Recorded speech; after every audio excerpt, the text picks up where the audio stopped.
窓から覗き込んだ世界を駆け抜ける勇者よ何が好きか嫌いか互いのそういう Welcome back, y'all, to another Anime Degens episode. I have no idea what the number is. Y'all will find out when you're watching this by looking at the number on the title. What a wonderful way to start. Yeah, it's number 140 something probably. This is what I get for, you know, being by myself with a guest, and a guest that everyone knows by now, surely, because he's been over here multiple times. I've been over there multiple times. Everybody should know Jamaal by now from the 950 Club. But if they don't, you should let them know about yourself, Jamaal. Well, thanks again, Tyler. Jamaal, I'm representing the 950 Club here, man. My other co-host couldn't make it. Edwin had to work, and Jack, he's always busy. I think he had a wedding to attend this weekend. So, you know, we're here. And thanks for having me on again. Real quick, a special shout out to a friend of our show, Jesse, whose birthday is today. I mean, it's by the time you see this, your birthday will be over. But happy birthday. He is spending his birthday in Japan, which is a dream for us all. So enjoy your birthday, brother. Oh, yeah. Happy birthday to him. I wish I could go to Japan for my birthday, so it's already 100 times better, you know? Yeah, exactly. I wish I could, too. This is his second time going. Okay. So, yeah, he's kind of got it in his head that he wants to go every other year. So, I feel like the second time is usually the best time, because the first time you kind of lost. The second time you kind of know what you want to do. You know what I mean? Yeah. Yeah. You know the lay of the land. You kind of know, like, all right, I'm going to spend this much, and I could do this. Yeah.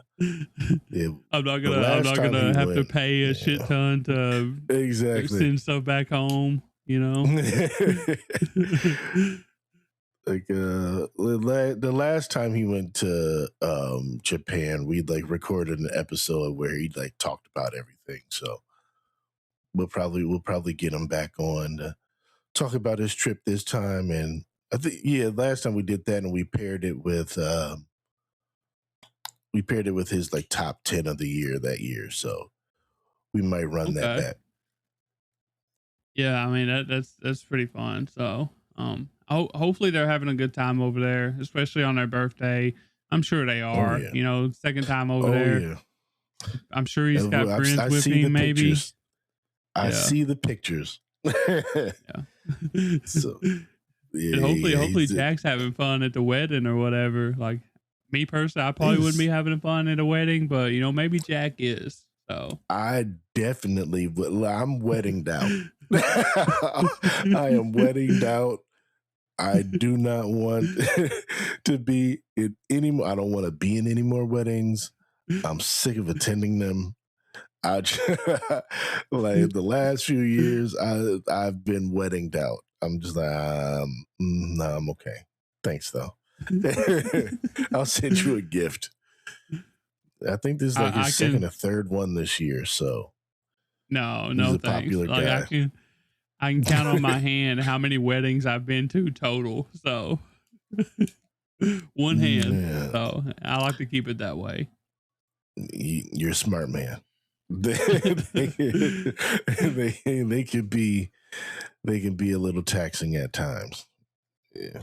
Oh yeah, I don't doubt it. I guess you're wondering why we're here, what we're gonna talk about today. And it's funny, people should probably ask. We're actually gonna retrace our steps and talk about winter again. Because it's gonna be such a stacked season. I know our first winter preview that we did last week, or whenever the hell it was, whenever this releases, we basically only talked about the sequels, but that's because the sequel, it's going to be a heavy sequel season, and a lot of the sequels are top tier bangers. So we only got a chance to talk about a couple of new shows, and I wanted to get Jamaal. I wanted to get more than Jamaal, but like Jack and Edwin, they're all busy. That's fine because Jamaal, he's a legend, so he can help me out instead of me just taking on this solo. So, Yeah, but absolutely.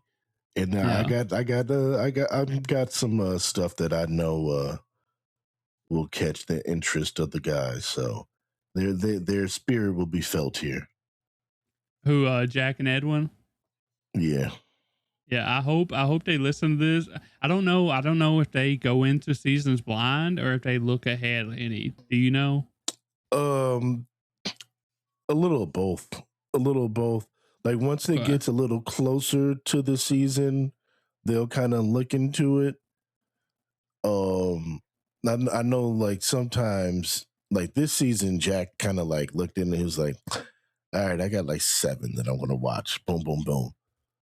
And then Edwin, he'll start off with a list of stuff and then he'll just kind of add drop as things go along. So Okay. Yeah.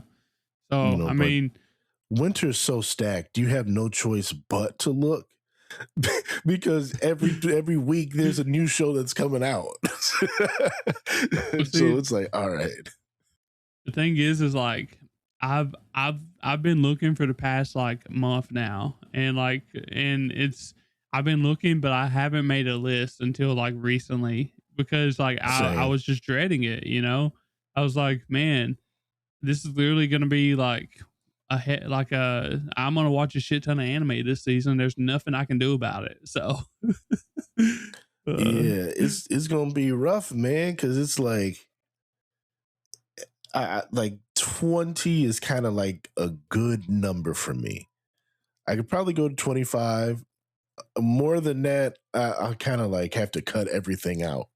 Like I gotta cut out any other TV I want to watch. I gotta cut out my PlayStation, my Switch. I gotta cut everything out just to focus on these shows. But like 20 is a good number where I could kind of manage everything. So, but I yeah, was dreading looking at it this season because just like you said, just with like the sequels and the sequels, returning man. stuff, Yeah. you're already looking at like a season's worth of stuff just with that. Yeah, I mean the normal. So this is what I was talking about the boys, right? Like the normal anime watcher, they're literally gonna feel like they're watching too much just if they watch Yeah. the sequels because there's just so many sequels, so many good sequels, so many popular sequels. Like I know I'm only watching. I think it's 6, so it's not too bad. Like there's more out Mm-hmm. there that I probably could be watching, but these are the 6 like that I know that I have to watch. Like they're must watches. Mm-hmm. So but yeah. Uh but I'm like you though. I like to stay around 20, 15 to 20. Like if I go over 20, it's probably tough. It's probably really tough. Mm-hmm. Summer was tough. I watched like almost Yeah. 25 shows, I think, and it was pretty tough. Um, but yeah. Um, with that being said, I guess we should probably get started talking about some of the new shows. You want to go first, or you want me to go first? I'll go first. I guess Okay. I'll kick things off. Hell Um, yeah. we'll start with this one, and I think it might be something that is up your alley, and I think it might be something that Jack likes too. Will you clean this for me? Wash it all away. Yeah, yeah. Like Yeah. How I did you saw know? this, How did you know, bro? and I was like, this is Tyler right here. This is Tyler. He's probably going to end up crying a few times on this. Like It's I wanna it's I wanna say this is like a Iyashiki, but I'm not sure it is, you know? I'm not sure it is. I'm not sure it is. Like Mal just has it listed as a seinen and a slice of life. So, Yeah. but it could be. Since we're here, I'll just read the little write-up that they have on it. With an endearing protagonist and luscious art, this seaside slice of life story offers tranquility in the chaos of the modern world. For 2 years, Hana-Kimi has run a laundry service in the seaside resort town of Atami, where she's built a fulfilling life, making friends with the locals and visiting hot springs. And who doesn't want to visit a hot spring? Come on. Exactly. Although Wakana has no knowledge of her own past, her cleaning services safeguard memories imbued in the customer's precious items. This just has like heartwarming, it's just one of those like warm shows to keep you comfy in the winter. It just, and then you just look at her and she's just like, it just looks so, she kind of has happy, like a Kiki's delivery service kind of like vibe going on with the dress, but she just looks so happy and like fulfilled, and she looks like she's going to be one of those like early best girl contenders. Yeah, I like you said it earlier. I'll probably be crying on this, and I wouldn't doubt it. Because like it may seem like a happy little like just a maid / laundry person or whatever doing her thing or whatever, but the key word is the last sentence. She has no knowledge of her past. Yeah. So that's concerning for me. That means I'm probably gonna cry at some point. So it feels kind of like I kind of get like you remember how like early in Link Click when they like would go through the photographs and everything for the people, and it kind of has that kind of vibe with it. Like I could see like, all right, somebody brings in some clothes for her to clean, and then it goes into this backstory of like a memory and everything. Like it kind of has that sort of vibe in it, where it's going to start off as like, oh, okay, we're getting this, and then a bigger story is going to unfold. But either way, I'm here for this. This is it also kind of reminds me of that one show with the robot or whatever. Like she don't remember her past or whatever. Oh, I know what you're talking about.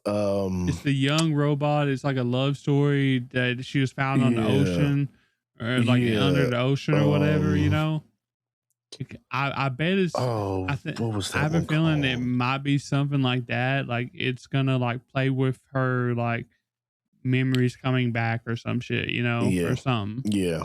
But yeah, I definitely see that too. I definitely had this on my list though. It was towards the bottom. Like if the season gets like too heavy, I think this might be one of the first ones that's like, okay, maybe I can't do this, unless this is just like really good. Cause like it looks it looks pretty fun. So I'll give it that much. It looks like one of those like sneaky good type shows. Like if you look at the other pictures, like it's got her like hanging up, a suit, looking happy. It's got her walking down the boardwalk, looking happy. Like it's got pictures of just her basically. So I think she's going to be a big focus, and maybe it's going to have like a big town cast or whatever that comes and visits her or some shit. I'm just not sure what the whole point of like the safeguarding memories imbued in the customer's precious items. Like, what does that mean? You know what I mean? I'll tell you what it means. Yeah. It means sad shit. Yes, exactly. So it's gonna get sad in here. Yeah, like you said, like all right, these people that have these memories is imbued in these, and when they say precious items, like you said, that's triggering. It's sad. Why is this? What's so special about this pair of socks? And then we're going to get some story, and it's going to be like, oh, the socks. These was my last present that my grandma gave me before she died. 10 years ago. I have nothing else left of hers, or I'm just going to be balling, bro. Yeah. Maybe we'll get a special guest appearance with Amo and her boots. They need to be washed, probably. Because that's her precious item. I was thinking about Gachi Kuda when I said precious item or whatever. I did too.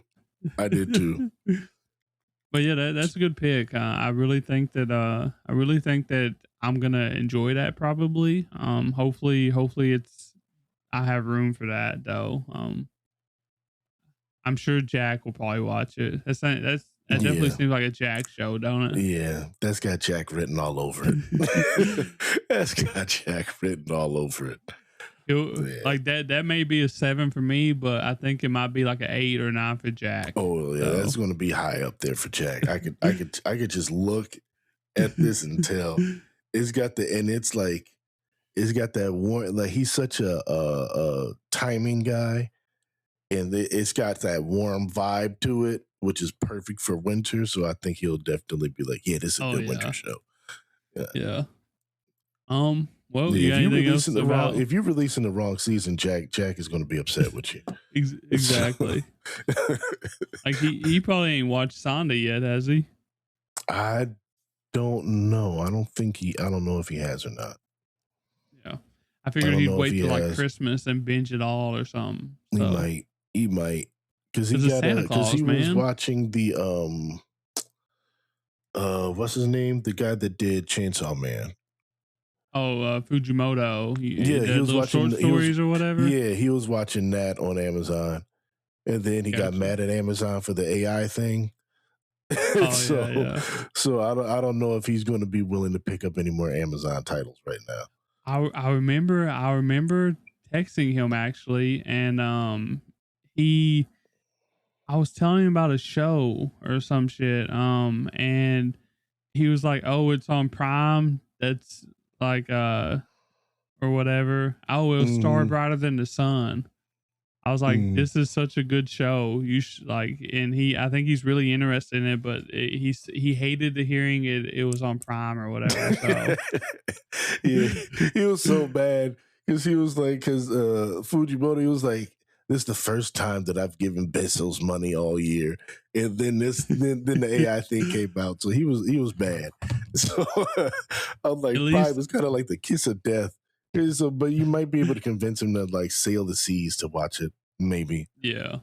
Yeah. At least Prime, at least Amazon, at least they realized what they did 90% of the way at least, and like removed them, you know? Yeah. But I mean, I'm pretty sure there's still like some AI dubs or something on there. Oh yeah. But not all of them. So there's something on there.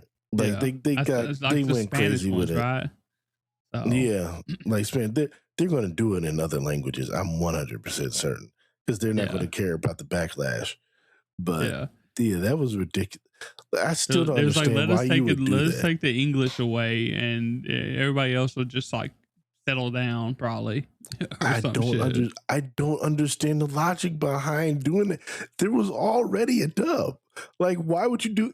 Because I'm like. I don't think they get paid like royalties on the amount of views the show gets or anything. So I'm like, if that were something, I'd be like, maybe I understand, but I just don't. I don't understand the thinking behind it. And Banana Fish was a pretty popular show at the time. So I'm like, of all the show, why choose one of the more popular ones? Do something that like obscure, nobody watched. Hidden. Yeah.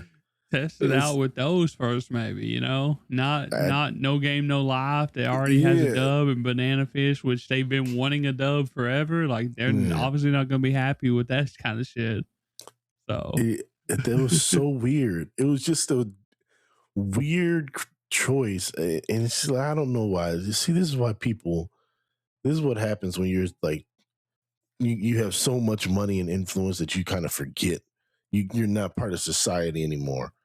Like nobody in their right mind in average everyday society would be like, this is a good idea. Nobody. Only somebody that's chasing a quick extra dollar would think something like that. Yeah. And then you have to reverse course. I don't know. Yeah, you think that one day they'll learn, but they never will. So they'll never. It's all about the money, And Amazon, honestly, like they're just so big, man. Like it's hard to make them notice. So like they don't care. Not at all. They All don't right. care at all. I guess I'll go with my show, my first show on the list. I want to start off with like I thought about starting off with like my most, the ones I'm Mm, looking forward to the most. I'm actually not going to do that. I want to talk about some other shows and along the same lines as you. You was talking about a signing. I want to talk about a mm-hmm. josei. And it's going to be called Ikaku Nikki, which means journal with witch. Yes, Um, yeah, that was one that was on my list too. okay, perfect. So this is actually, like I said, it's a josei. It is listed as a drama also, and basically a 35-year-old novelist named Makio Kuda never had a good relationship with her older sister Minori, who always berated her for being different. Due to this, Makio is not stricken with grief upon hearing the news that Minori and her husband has died in a car crash. But when she is asked to identify their bodies, she runs into her 15-year-old niece, Asa Takumi, who she's not seen in years. So basically, like her sister and her husband died, and they left behind their kid. That's 15-year Mm-hmm. old, and she hasn't seen the 15-year-old in forever, and she's not on good terms. She wasn't on good terms with her sister, and so like it's all awkward, or whatever. Basically after that, they the kid, the daughter, she struggles with, obviously her parents' death. And Makio, the sister, she like is there to help her. Like she reassures her, and like your feelings are valid. And she should start writing in a diary as a way to cope, to heal from her loss. And upon learning that no other relatives want to actually take in the kid, Makio herself decides to become her guardian, despite her lack of experience with kids. So, in a world full of uncertainty, the novelist and teenager must learn to live with each other while figuring themselves out. And if this doesn't scream like a great character development show, I don't know what does, you know? It's it's a good story. It's very it feels like an anime story. Like like all right, the kid's parents died. You got this novelist who doesn't. So it kind of feels it kind of has that story, but you can tell, like you said, there's going to be a lot of depth of story in this. Mm-hmm. It's going to be very emotional. There's going to be a lot of bonding. There's going to be a lot of growth. There's going to be some funny moments, just with them both trying to figure this thing out. But Yeah. it has the makings of just something that, again, a very warm feeling in this cold and during these winter years or months. It, It's just going to yeah. be feeling very warm. Yeah. And it's definitely going to make me cry. I guarantee it. Yeah, And I yeah. gravitate towards this shit, you know? I It's going to mean, be high on the Tyler tier level. yeah. So but like I'm a big I'm a sucker for like shows that want to handle their characters very like preciously and want to like the show to be about them basically, and not exactly what they're doing, but like how they're like surviving, I guess. And like you throw these two in this situation together, like the kid's obviously grieving because she lost her parents or whatever, and she's stuck with somebody that she don't hardly know, even though she's family and nobody else wanted her, which is tragic to begin with. And then you have her the sister on the other hand. She's older, 35 years old, and she's never had a kid, but she wasn't on the same page with her sister before she died. Seemed like she didn't really care about them. And so now she's having to take in that kid and try to raise a 15-year-old teenager girl at that, And I feel like that's pretty hard for your first experience with a kid, you know, is raising a teenager. Especially a teenager going through what she's going through, like learning to deal with Mm, her new life or now. But I do think like it's gonna be interesting to see like the mindset behind the writer trying to help her like write a diary to cope with that loss. And that's an interesting like aspect. And I'm just curious like how they're actually gonna show this. Like is it gonna be like maybe like reading from a diary and like like looking reflecting on this diary or whatever and like basically creating what is in this diary kind of, you know what I mean? mm, I don't know. yeah, So and again, the sister having to cope with like I never had a good relationship with my sister, and now I gotta build this thing with her daughter. It's yeah, like how does that work? Because it's like 15 years of you've never been there. So how is that vibe going to work? With that, it's like you're practically a stranger to me, and now I gotta live with you. Like, what? I'm interested to hear the story of like why this sister was so ostracized. Like, why does nobody want to take this kid in? I'm sure Like, we'll actually get to that too. I yeah, hope we get to that. oh yeah. Like if, I'm if gonna it's I'm gonna if it's trust actually I'm gonna like good trust in the writing, story. yeah. If it's good writing, we'll actually learn why, and that won't just be like a setup piece that we won't never touch again. You know. Um, but yeah, and like you said, I'm sure that it's gonna be like I'm sure it's gonna have like some funny moments. Like all shows like this tend to have some funny moments because you got to lighten the mood somehow or another when you're dealing with serious topics like this. You know, you can't always have like serious topics. You know, you just can't have a whole season like that. It's just No, not good for people. So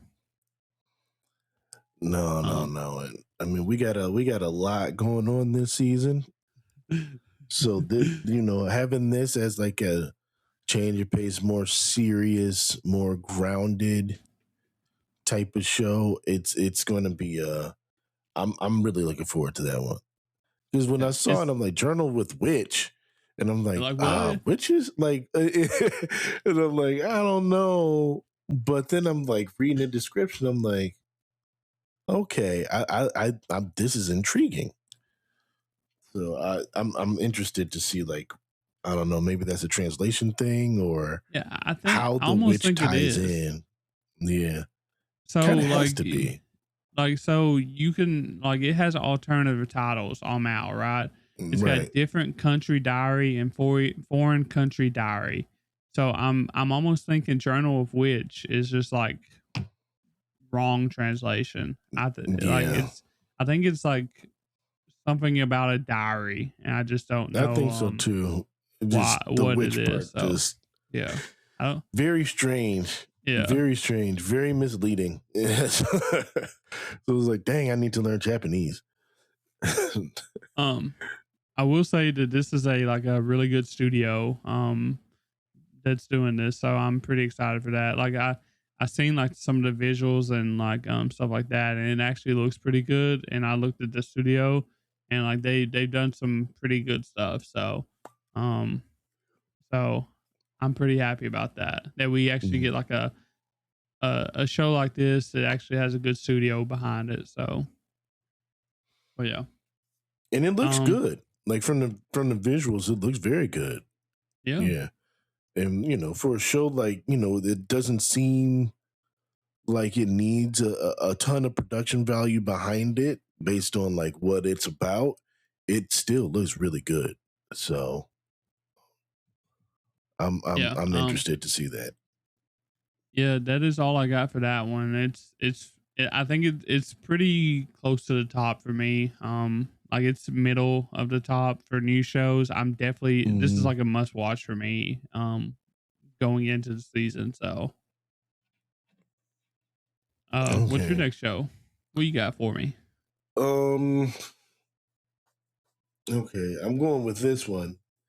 And this is one that I think um might be something that Edwin gets into because he's a huge fan of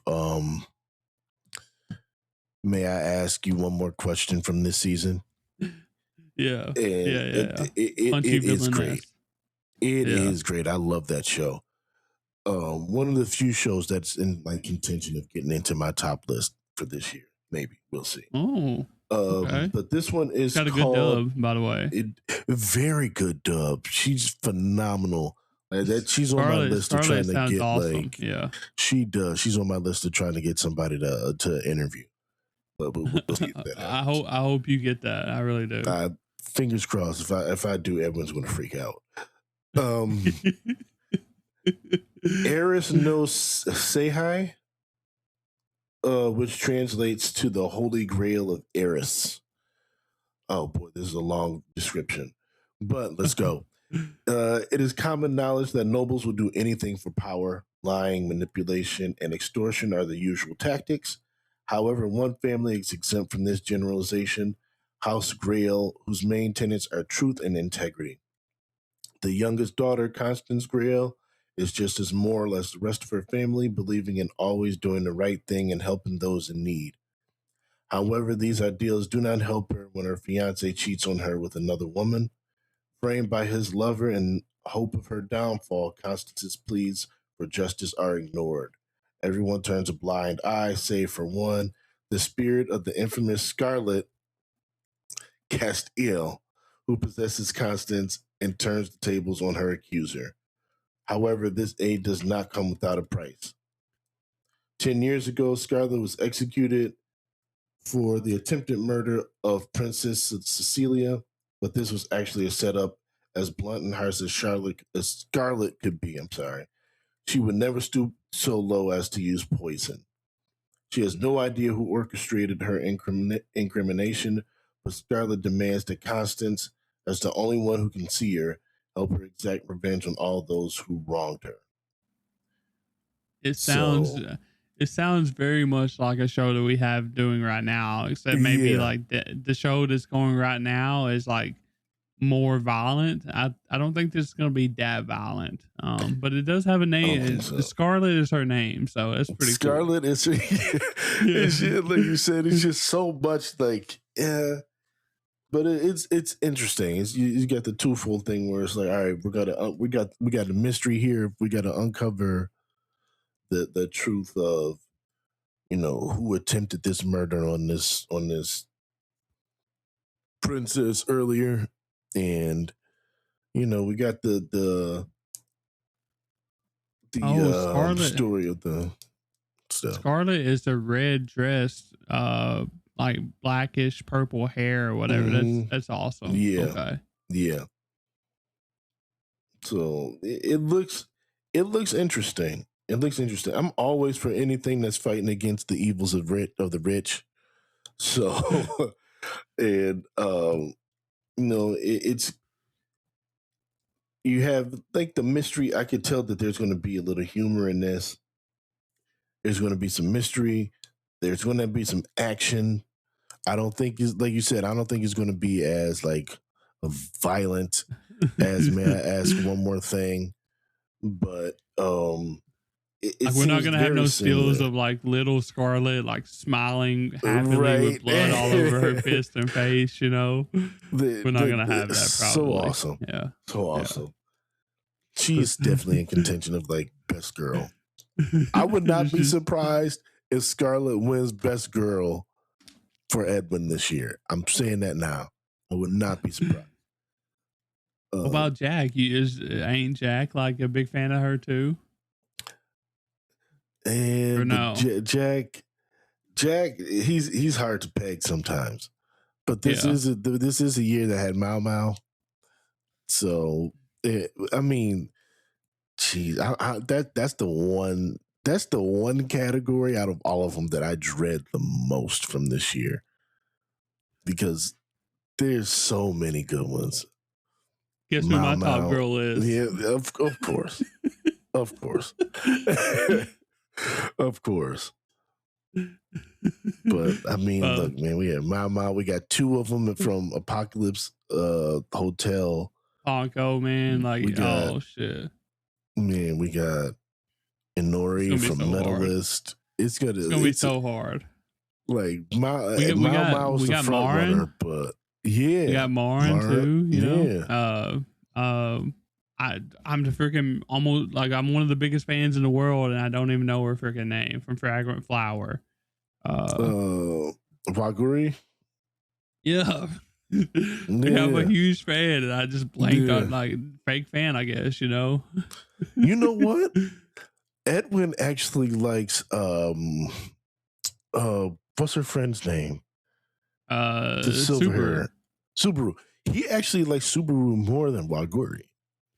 I mean, it's understandable because like Subaru, like she actually gets like a lot of growth in the first season. So and there's a lot behind her character. Whereas Waguri is, you know, she's kind of easy to read, you know, whereas Subaru isn't. So it's not all laid out for us there. So it's actually pretty cool. Like that show does a really good job at like the side characters, making really good side characters.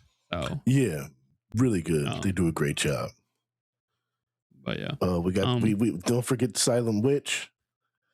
Yeah, we get, Monica. Yeah, Monica. Yeah, so many names. That's going to be such a hard. That's going to be I started like writing my stuff down, and that list. I dread having to pick a name from there. I mean, I totally get it. I feel like the males are definitely easier for me to pick at the top of the year because like I just attach myself to so like it's weird because like if a female lead or a female character in an anime that I really like is written pretty good, like I attach myself more to those. Like I just love them so much. As a character, so yeah, I've always had a soft spot for a strong female lead, so yeah, that's right in my wheelhouse too. But yeah, I got this one on I do a thing where I got like I'm definitely gonna watch a part or whatever, and then I got like a list called maybes where like maybe I'll watch this if you know if it either pops off or I can handle all the things that I'm definitely going to watch. And if I can handle all those and add more, then maybe these, you know, so it just depends on how they go. So I definitely want to check it out. So what I usually do is I'll just add a bunch of stuff to my watch list. Just go boom, boom, boom, boom, boom, boom, boom, boom, boom. And then, you know, as they release, it'll pop up. And so I'm like, all right, let me get this, let me get this, let me get this, let me get this, let me get this. And then as I'm knocking them out, I'll like email myself like, okay, this is, all right, I'm watching this one. All right, this one. All right, this one. All right, this one.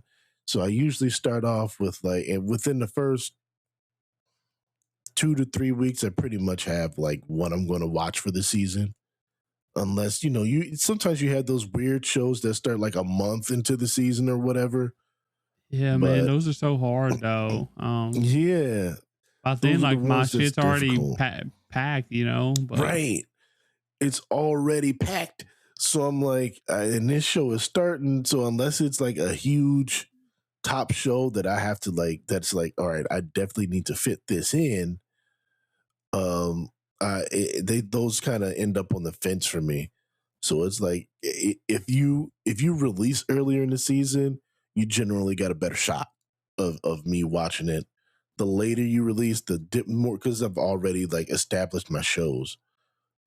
Like I might, you know, towards the middle of the season, I usually pick up like 1 or 2 extras. Like, all right, this person, I've had these people recommend this show. There's like 4 or 5 episodes built up. Let me catch up on that. And then maybe at the end of the season, once shows start to finish off, and I'm like, oh, okay, these 3 shows finished. I got a slot open. I could binge this, and that pretty much is how I figure out my seasons.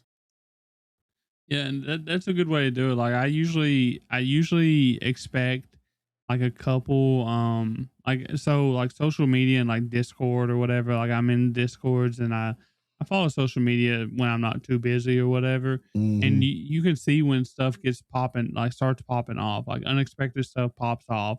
And then you're like, okay, maybe I should check that out. You know, like a lot of people's like popping off about it. It probably needs my attention, you know. Yeah. And I expect a few things like that per season, so I kind of give myself that leeway, you know, to add those if I need to, because I'm all about Yeah. watching good shit, especially if it's like unpopular stuff that pops off. So Yeah.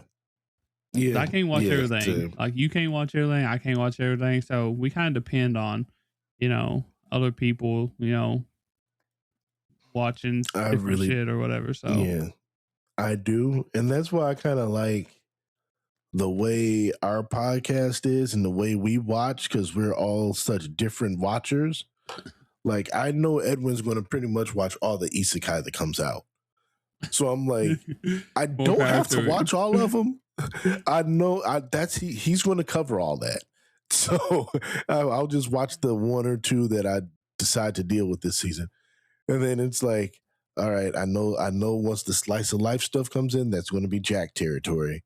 He's going to cover that. So I could grab a couple from there. And then it's like, all right, let me pick around from everything else. And we usually end up covering so much ground during the season because just our watch habits are so, you know, we have the shows that we come together on, but it's like, all right, this is his. This is his.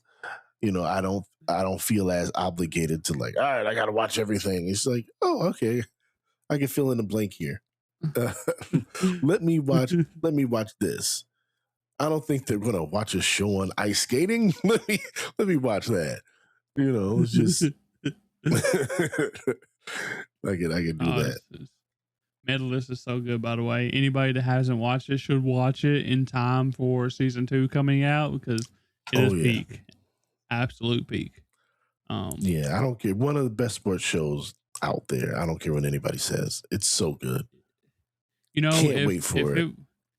It's definitely one of my top sports shows. But I also have like things like March Comes in Like a Lion and Chihaya Furu up there too. They're considered sports shows. So and I'm big fans of those. So my meta list is way up there. Yeah. Well, speaking of isekais, this is not an isekai. It's actually the best type of isekai. It's a fantasy world without isekai, right? But we've had that discussion. Yeah. So, like, I'm glad that they got this right and they just made it a fantasy world and not an isekai, because I guarantee you that a show can be 100 times better without you adding the truck coon and you know, meeting the goddess or whatever. Like, shows can be okay without that. I promise y'all. I promise. But anyways, this one's called Sentence to Be a Hero. Yep. Do you have that on your list? Yeah, I saw that one. I read the review of it, and that's one of my like maybes. Okay. Because like you said, like there's so many like there's a lot of isekais out there, and then we got a decent amount of fantasy, especially with Freeing coming back. So it's like, do I really want to overwhelm myself on the fantasy stuff? So it's like, like, you know, it's like I got to pick between this and like some other isekais that I'm like, do I want to deal with it or whatever? But we'll get into it. But this was one that's on my maybe list. This one basically, like I said, it's not an isekai. This is a fantasy show. Yeah, but it's got a pretty interesting premise, right? So basically, like, when you think of heroes, you think of good guys, right? Well, that's not exactly the right way in this world. Heroes are actually the most like horrible punishment you can actually get in this world. Like in order to become a hero in this world, you have to be a criminal. You're basically punished by being a hero. And basically the heroes have to like fight try to fight and kill like the demon lords or whatever, right? They basically get pushed into the military and become these heroes, and they have to try to kill the demon lords. But the only catch is like they can't die. Like they just like if they get hurt or die or whatever, they just come back to life. Like they just have to. They're basically forced to like try to kill these demon lords over and over and over again, like for forever, basically, right? So it's pretty interesting because like this is like a Suicide Squad. This is what it reminds me of. Yeah. This is like a Suicide Squad being forced to, you know, adhere to, you know, the kingdom's like rules or whatever. So I just don't know how like they keep them under control, you know? Like if they can't die, then how do they what do they like threaten them with, you know, like, oh, we're gonna kill you. Like, well, apparently you can't. So I don't know. Right. So they're just resurrected if they die. So um maybe it's something like they like if they end up doing their jobs or whatever, they end of their sentence or whatever, they're allowed to actually finally die for real, for real. I don't know. So I don't know either. Like the the world seems interesting. I just wasn't sure how this would play out. And that's why it was like a maybe for premise. me. Yeah. It's like the premise is interesting, but I'm looking at it and I'm like, I'm not sure if it'll be able to keep up from a storytelling standpoint that I'll be like, all right, this is good. Like I get a bad feeling that at some point I'm gonna be like, all right, this is ridiculous, or I don't know what's going on here. So this is probably gonna be one of those shows that I'm like, maybe not. But if I see like people talking about it and then like, no, it's good, it'd probably be like something that I pick up later. I'll definitely let you know because, like I said, I'm definitely gonna watch this.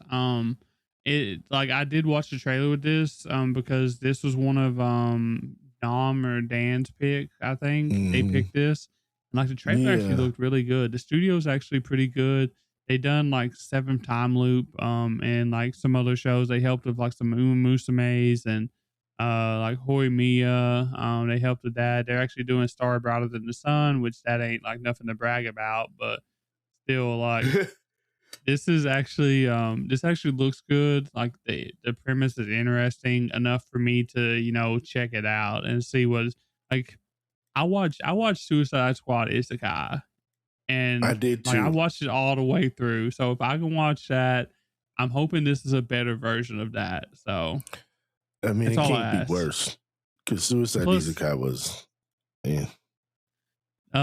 If you look at the pictures or whatever, like it's kind of like a cool looking girl, like that blonde looks really interesting. I like her. She does already. She does. Like the character designs in this actually look pretty cool. So, and that's another reason why I want to watch it. Just based off of that.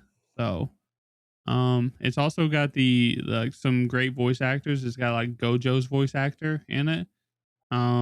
It's got like a bunch of other different fun voice actors, but I see Gojo's voice actor for sure as one of the main cast. So I don't know. It's just got a lot going for it. It seems so. I'm definitely interested in it. But it does look interesting. You know, I hope that, you know, it lives up to the way it looks. Because like you said, the visuals do look very nice. They look very nice. So I'm gonna listen to you, and if you say it's a go, then I'll definitely add it. Yeah, I'll let y'all know because I'm definitely gonna be checking it out. So we'll see what's up with it. Yeah, I'm sure that's gonna be one that's on Edwin's list. Yeah, if he sure. likes Isekai so much, I'm sure like he watches fantasy too. So Oh yeah, um, yeah. what's He loves what's his your fantasy. He went on a before you said that he kind of went on a rant to us. Maybe maybe it was like a year or two ago when he was like, "Why does everything have to be an isekai? Why can't it be a fantasy?" So when you said it, I was like, "Oh, okay." Well, I've said it before. I've said it before, and I'll probably say it many, many more times. But like Mushko Tensei, like it's my biggest like here you go. Like if like this is proof. Like if this was a fantasy, this would be 100 times better show. Oh yeah. Like it's a good show as it is. It's just got a shitty character that's like multiplied, like exponentially multiplied by the fact that it's an isekai. So you just can't get over that. So No, I can't get over that. And Rudy, but yeah, he's the problem. So he's the problem. But it is like sometimes those isekais, like you said, they're just like you don't need it. It's unnecessary. It happens in the first episode, and there's nothing that plays into it later on. Yeah, except for the power or whatever, right? But like you can start with that, You can start with that. You can have something else happen, like they can acquire power in the world. If you build out the world, the power will come naturally. Now you obviously you can't do something like vending machine in a fantasy, like it has to be an isekai, but like I'm actually for stuff like that. Like give me fun isekais like that. Don't give me like isekai slop that can be fantasy, and would survive without the isekai parts. So yeah, but I'm just a nobody, so I don't know. it's like it's just using cheap tag. Like, all right, isekais are hot. If I just leave this as a straight fantasy, it might get lost in the shuffle. But if I say it's an isekai, all I got to do is have somebody run them over with the truck in the first 2 minutes. All I need is 2 minutes of stuff that I don't care about, and it'll. So, a lot of them come off like that, but it's Oshinoko. So bad. But we'll see. Hopefully things change. I think that's the best thing that Freeing is doing. It's proven that like, hey, you don't need to isekai. People want these fantasy worlds out there. You don't need an isekai for all this. We can have just good fantasy. The thing is why is Lord of the Rings so popular? Because people love it. People love it, man. Like that's why. people would love it in anime too, not without the isekai. So I don't know. Yeah, but it's very interesting. We'll figure that out. All right, so my next one is one that I feel like it probably, because this genre itself doesn't really always end up well, but it generally like draws me in at some point, and there's like a couple shows like this season. So this one is going to be Shibu Yugi de Meshi Wuku, which is playing death games to put food on the table. Oh, okay. I've seen that one, yeah. Yeah, so this one is Yuki wakes up to find herself in an unfamiliar manner, wearing a maid uniform and lying on a luxurious bed. Soon she discovers 5 more girls, all dressed the same as her. This is the ghost house, and the only way they can survive is to make it through the traps that lie in wait. Deadly games full of blowguns, buzzsaws, locked rooms, and weapons. It's a hopeless, terrifying situation for everyone there, well, except for Yuki. After all, this is her career at 17. Do you think that's odd? She would agree, but that's how some people are. They earn their living playing death games. So this is one of those death game type of shows. and they never. I keep watching them, and like they're never like anything that they're never like, oh, that was great. I always end up like, oh, okay, there's a couple good episodes, and then I'm like, all right, they just lost steam here. But this show is one of those shows that I think, especially in a heavy season this year, and shows that I'm going to be like highly invested in and like have to dedicate time to watching.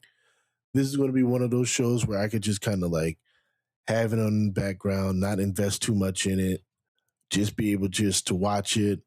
And, you know, every now and then I know there's going to be some crazy stuff that happens. It's a death game. So there's going to have to be something crazy that happens every episode. So it's going to be one of those shows that I'll be half watching while I'm eating, like, and then I look up and somebody's getting the chainsaw and going through something. And I'm like, oh, okay, that's cool. And then blah, blah, blah. So, and I think it's important to have kind of those like, not really a letdown show, but more of a like, I don't have to invest much in this, you know? So if I especially in a season like this where I know I'm going to have probably at least 20 shows, is good to have that like rest period show. And that's what this show is going to be for me. And the selling point is obviously going to be like the cute girls, you know, being like in these situations or whatever. Like you look at the like visual or whatever. You got the white-haired maid or whatever, which is like the female lead, I guess. And she's got like shackles on or whatever. It's a knife in her hand, like it's definitely going to be interesting to watch and see how they play it out, you know, like it feels like she is a very serious like woman, I guess, you know, and I wonder if like some of the other characters are going to be like the comedic relief or whatever. So, or if it's actually just going to be like straight up like scary type shit or whatever, all, you know, so.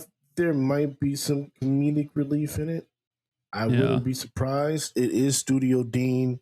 They do Konosuba, so I would not be shocked if they have some humor in there somewhere. It definitely would make sense.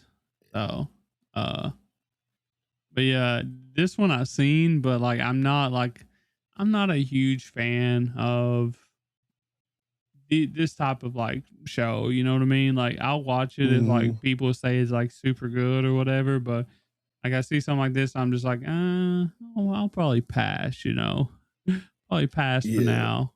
So it's going to be a mindless show. That's all it is for me. And I gotta have one of those. I gotta have that mindless, like, all right, let me just get through this show type of show. And that's what this is going to be. I think the last one like this I watched was what was it? God's Game We Play. Something like God's that. Game We Play. I watched 2 episodes of that, bro. Like I'm proud of myself for watching 2 episodes. So you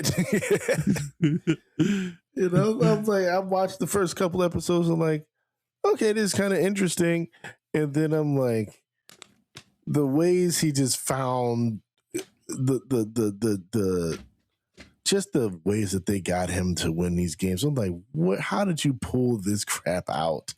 It was so ridiculous, but I'm like, I'm watching it, so I kind of have to.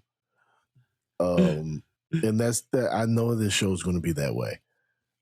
It might end up being a hate watch, but it's definitely just going to be like a mindless. All right, I just got to have something on in the background show. And like I said, I know there's going to be something crazy that happens, so I'll be like, oh, okay. My thing is like when I have something like that going on and I got something on, like I need something on in the background or whatever, I actually won't turn on anime. Like I don't know. I just have a hard time turning anime on because then I feel like I have to pay attention to it. So I just turn Mm-hmm. Twitch streams on. So because I'm like I can ignore Mm-hmm. that shit. So Yeah, that makes sense. You know, I like having something to watch. the Japanese voices. Yeah. Like while I'm eating my dinner, I gotta have something. Like if I'm like playing my PlayStation or doing chores or everything, that's when I kind of usually go to a podcast. There you go. Okay. That'll be my background noise. All right. You got anything else with No, it doesn't deserve the anything else. cute girls trying to kill everything or some shit or trying to survive? Yeah. I don't know. She's trying to survive. She's 17 and chooses to play death games to survive. That's all you need to know. To put food on the table. To put food on the table at 17. That's her profession.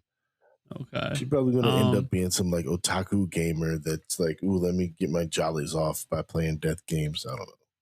Yeah, who knows? I'm definitely not gonna find out. I'm sure Jamaal would tell me later. So if I remember it, like I like they're going to be like shows that from this season that I'm watching but not really watching. You know, it's just like, okay, I'm watching this. It's on the list. But I'm not really invested in it. I'm not really paying attention. It's just there. And that's going to be this funny. show. Yeah. But again, I need something like that. In the season like this, to like reset or whatever. So yeah, I need something like that where I don't have to like pay close attention. Yeah, because we're like we said, we're getting Freeing, we're getting Medalist, we're getting stuff that is like I gotta watch this on the big TV. Yeah, you have to pay attention. You can't play with your phone. I have to pay attention. Yeah, so like I it's good to have a show where it's like I don't have to. In a stacked season like this, I don't have to. Well, speaking of shows that it's like, so this is like your, I guess maybe reset watch, like comfort watch. I don't know what you want to call it, but I got one of those too. And you probably seen this, and you're probably thinking like, oh, this is probably a Tyler show or whatever, and maybe a Jack show. I don't know, but it's good. So it's called The Demon King's Daughter is Too Kind. Yeah, I saw that one. Yeah. So this is actually like it caught my attention because I think Nam actually recommended this. He's like, this is some shit Tyler would watch or whatever. And I watched the video, like the trailer on it. I was like, man, this is actually some shit like that I would watch. And it's like a comedy fantasy show. It's basically like a demon, like you're in like a demon king or a demon lord or whatever, and this is obviously like the demon king's daughter. Yep. So Demon King Ariman has a problem. His daughter Do loves everyone. That's usually bad for a Demon King's daughter. She's probably supposed to hate everyone, but she in fact loves everyone. Consequently, Ariman had to halt his invasion of the world and to worry that his daughter's behavior is not one befitting someone of her kind. She loves making friends, helping others, and bringing happiness to all creatures, including their enemies, the humans. Ariman, however, congratulates her for her good deeds instead of scolding her. With the help of his aide Jahi, who is assigned as her master, the two try to get rid of her kind-hearted nature so that the Demon King's daughter goes from a cute, adorable, nice little girl to an inhumane, cruel, and twisted little demon. So this is pretty cool. Like they're basically like the daughter is so nice and happy and kind and friendly or whatever, and she wants to be friends with everyone. And he's like, "Nah, I can't have that for my daughter. So we got to teach her how to be a nasty little hobbits, you know? Yeah. So I love this. Yeah, I think this is going to be probably one of the funnier shows of the season. It has humor written all over it for me, and this is one that I had written down too. And again, it was kind of like one of those light let me up shows, you know. So it's not like high on my list, but it's on my list of like, all right, I think this is going to be something that I enjoy.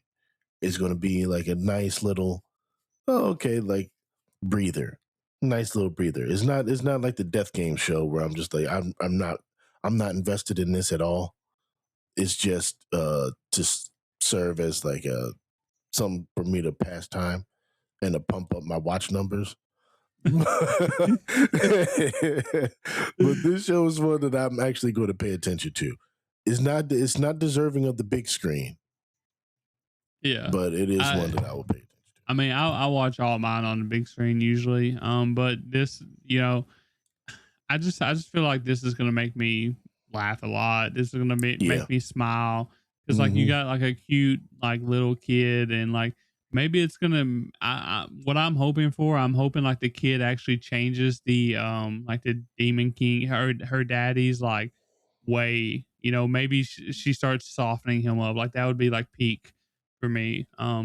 Also, like I watched a trailer for this and like I could have swore the little kid was Anya. Like she literally, how Anya is like, Anya did da da da or whatever. Like she says like phrases like that. Like when she's excited or whatever. This kid sounds just like that. And I was like, this has to be Anya's voice actor, and it's actually not. And I'm surprised. Like I was so sure that it was Anya's voice actor. So I'm definitely watching it for that. So yeah. Yeah, she captures it does that. look good. Yeah. So I'm definitely excited for it. It's gonna be one of my must watches. Like it looks pretty good. It's gonna be funny as hell, I think.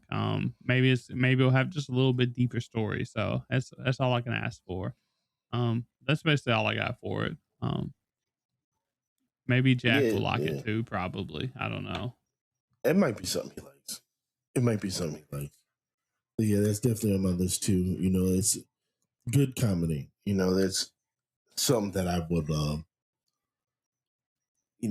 I'm expecting that to be like a nice little like you said, a nice little comedy show, something to make me laugh. If it's an 8, it done good, honestly. So yeah, agreed. My next one is this is a show that like I think it is going in a completely different direction. It's kind of going into the this will fit in with all the people that's watching Jujutsu Kaisen and all that stuff this season. And this is going to be Hikuridori Ushuboro Tobigumi, which is the fire thing. Fire thing. Edo Fire Slayer, The Legend of Phoenix. So I don't even remember seeing this one, to be honest with you. Okay. So you dug deep on this shit. I did. And this is one that I think Jack would definitely be into because he likes Fire Hunter and he likes samurais.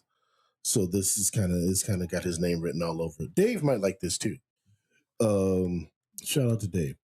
It is a historical. The theme is historical, and that's like Dave's alley. So yeah, him and Jack.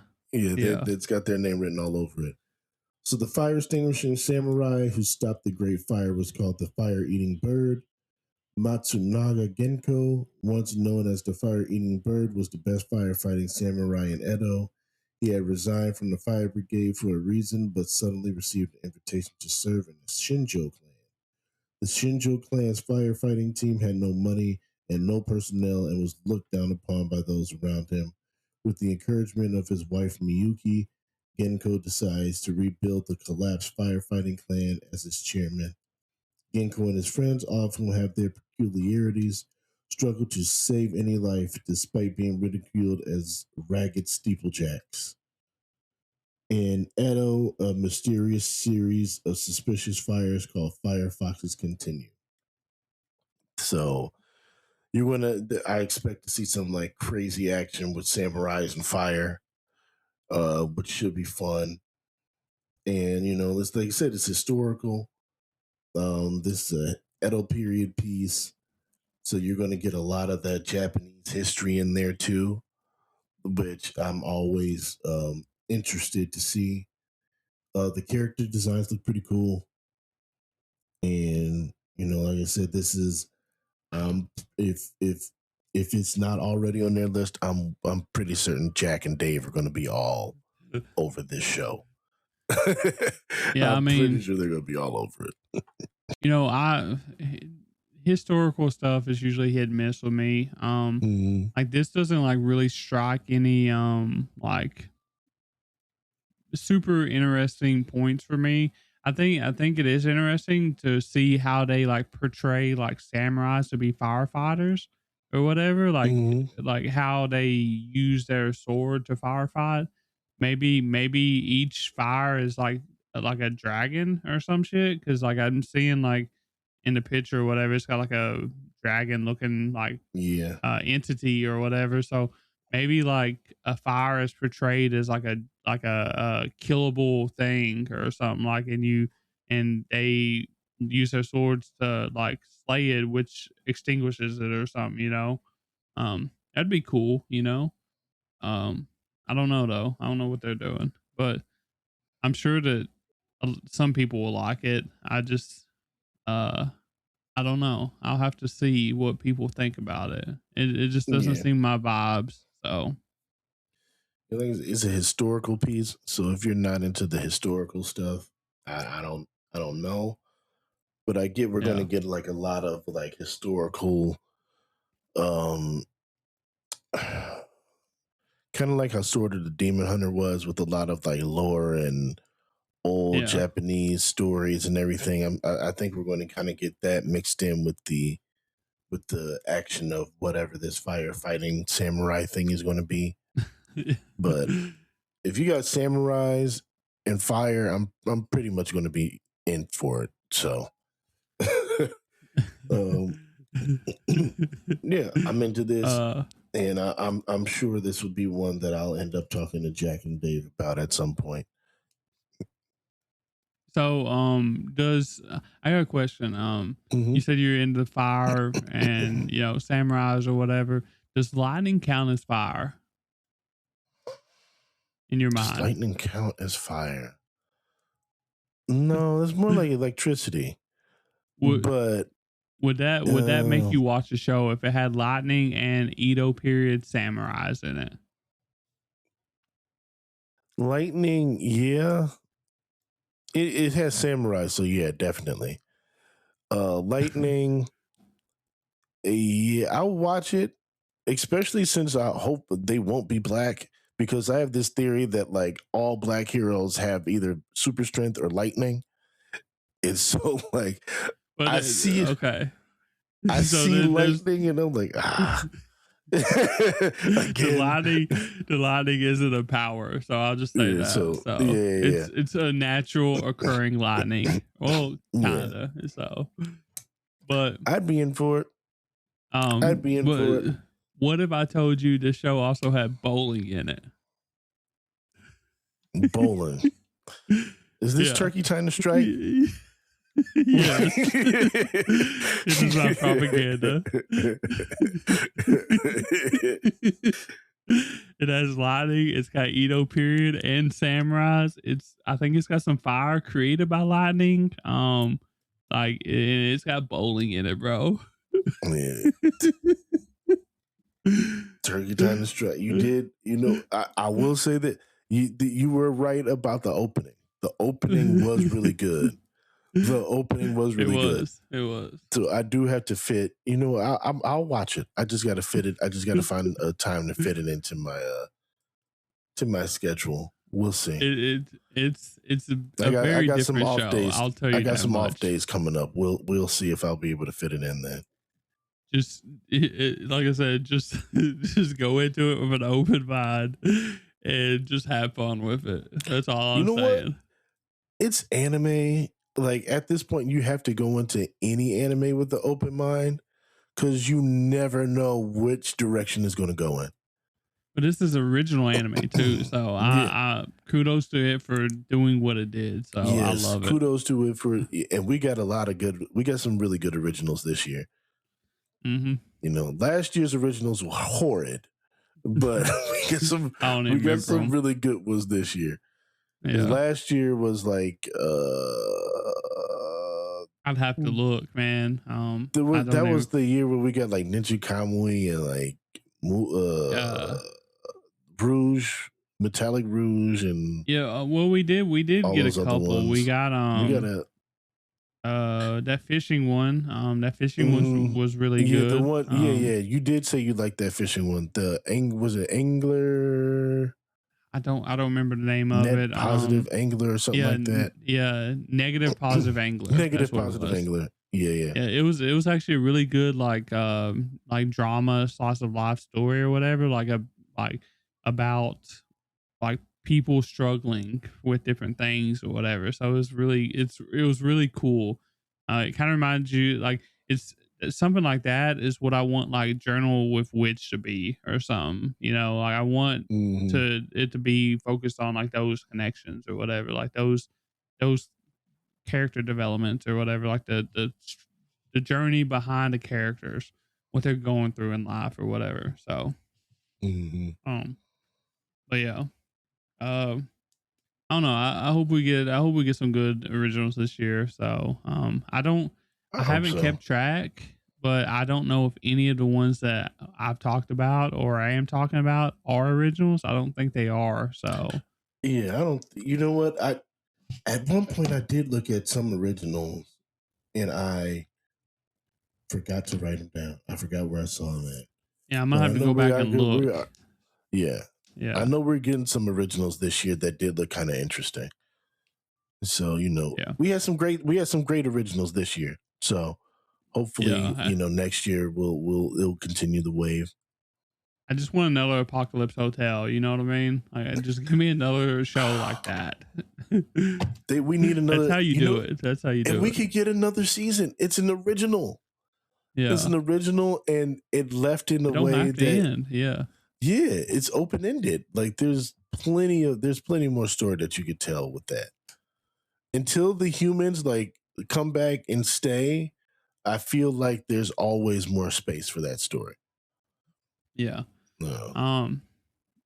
Well, speaking of stories that I probably am gonna like a lot, I'm gonna go with one of my bigger ones already.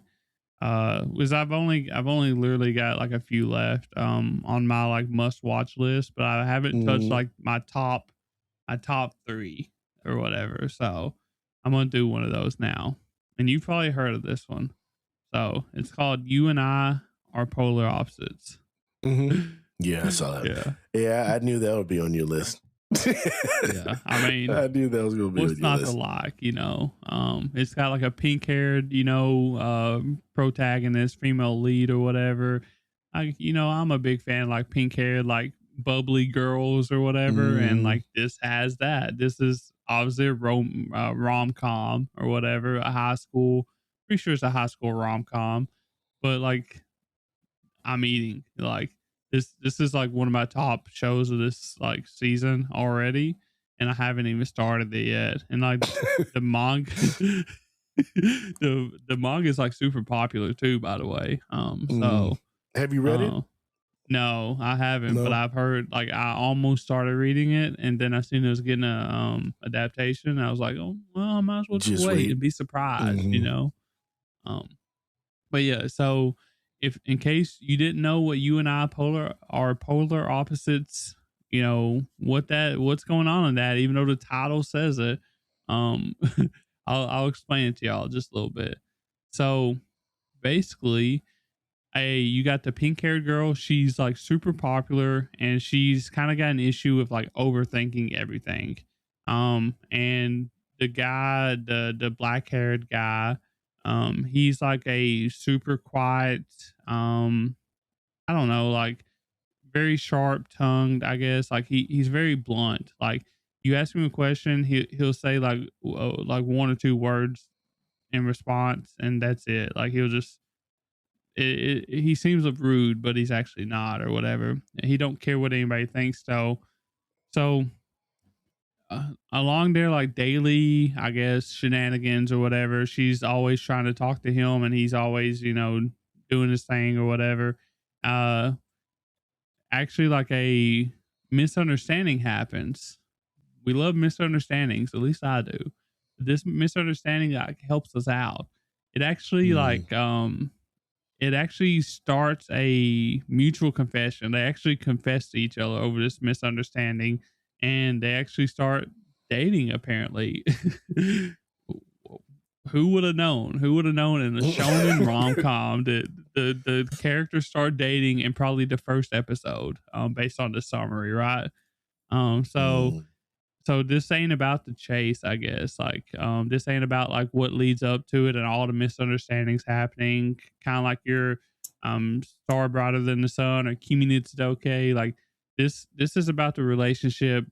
Like it starts early, and I guess you follow along with the relationship as they learn together about like their first love, which is, I really love stories like this. Actually seeing them like learn how to be in a relationship together, especially when they're polar opposites. Their personalities are polar opposites. So it's definitely gonna be super funny.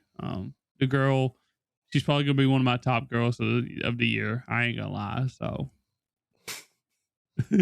Yeah, I saw this one too, and that's what kind of stood out to me. Like I'm always like to see when they kind of go with the story of, all right, let's get the relationship, let's get the chase out the way early, and let's really dig into the relationship.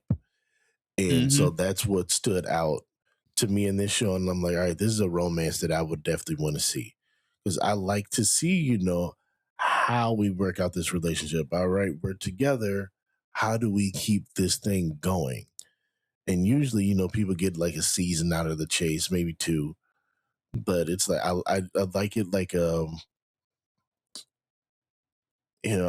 like having that different element of romance, especially since we see a lot of these like young shonen romances, or whatever. Like you see a lot of the high school romances and everything. Give me something a little different. And this is this that little different that could, take it from a point of standing out to, being something bigger. So a little different with like a top tier female lead. I feel like she's gonna be so great, bro. So yeah, she has, just from looking at the visuals, like she looks like she's gonna be a big baller personality and a lot of fun. So yes, I'm glad that she is. Like I like when they do something like this, when they have like like the opposite personalities or whatever. Like sometimes like there's romances that does that, right? This is not like the first time this is being done or whatever, right? And like I like it even more when it's actually the girl that is like the very bubbly, the very like big personality or whatever. I love it. Like I would rather have the girl be that. So I feel like it's way better. Usually a way better show, more interesting show. So it does look like it's gonna have like a lot of emphasis on like the background characters too, which I really enjoy. We see like a bunch of background characters, supporting characters in one of the pictures, so that's usually a good sign of they're actually gonna be take part in the story, So it's good for me. It's like we discussed before. It's like especially in these younger romances, the friend groups really make a big difference for these shows. They could kind of separate them out from, it's normal to, oh man, this friend group is great. They kind of elevate the story, especially when they're already in the relationship. So, it's kind of like a Horimiya, where it's like, all right, we're already in a relationship. Let's explore these other aspects. So I'm let's talk interested about to their see that. lives or whatever, Yeah. So Yeah. I think that if you're a romance fan of any kind, especially if you like lean towards rom-coms, this is going to be a must watch. Like, this is obviously going to be like your top tier romance of this, like, of the year, honestly. Like, it's going to be that good probably. So I definitely wouldn't sleep on it. I'd check it out. So I know you're probably listening right now, Jack. Watch this shit. He's listening. Watch this shit. So trust. I vouch for it. Even though I haven't read it, I vouch for it already. So I haven't read it, but I vouch for it already. Yeah, that's all I got for that one. It's gonna be a fun time. So okay.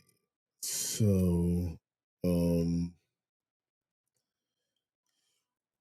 this one is a comedy too. And this can go either way, but it's a comedy, so I'm like, I don't have a lot of comedy this season, so let me give it a shot. This one is what's it called? The everyday life of part-time torture workers, or the daily life of part-time torture workers. okay. It's there's a world where killing and torture are legalized. Cero, a part-time worker at a torture company, enjoys torturing people every day with his senior colleague Siyu. With the addition of new part-time workers Mike and Hugh, fun torture life continues. The gap between the at-home, easygoing workplace and the gruesome torture is bound to attract a lot of addicts.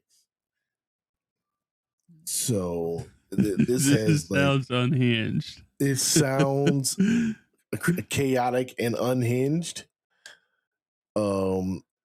And the chaos can be a bit can be a bit crazy.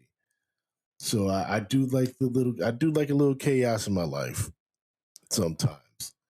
So I'm seeing this, I'm like, all right, it looks like it's gonna be a little bloody. They're gonna have some fun with this. There's gonna be humor. I'm just interested to see what they do with it. The decision to make it a comedy is interesting, because if you have legalized torture, I'm like, okay, this could get dark very fast. So like, all right, throwing a comedy aspect in there, I'm like, all right, how are we going to make this into a humor thing? Well, I'll tell you how, Jamaal. If you look at one of the pictures, you see that little girl in the back with the cat mouth. Yep, she is going to be funny. She's going to be really funny. Yeah, I'm almost tempted to watch this just by seeing her picture.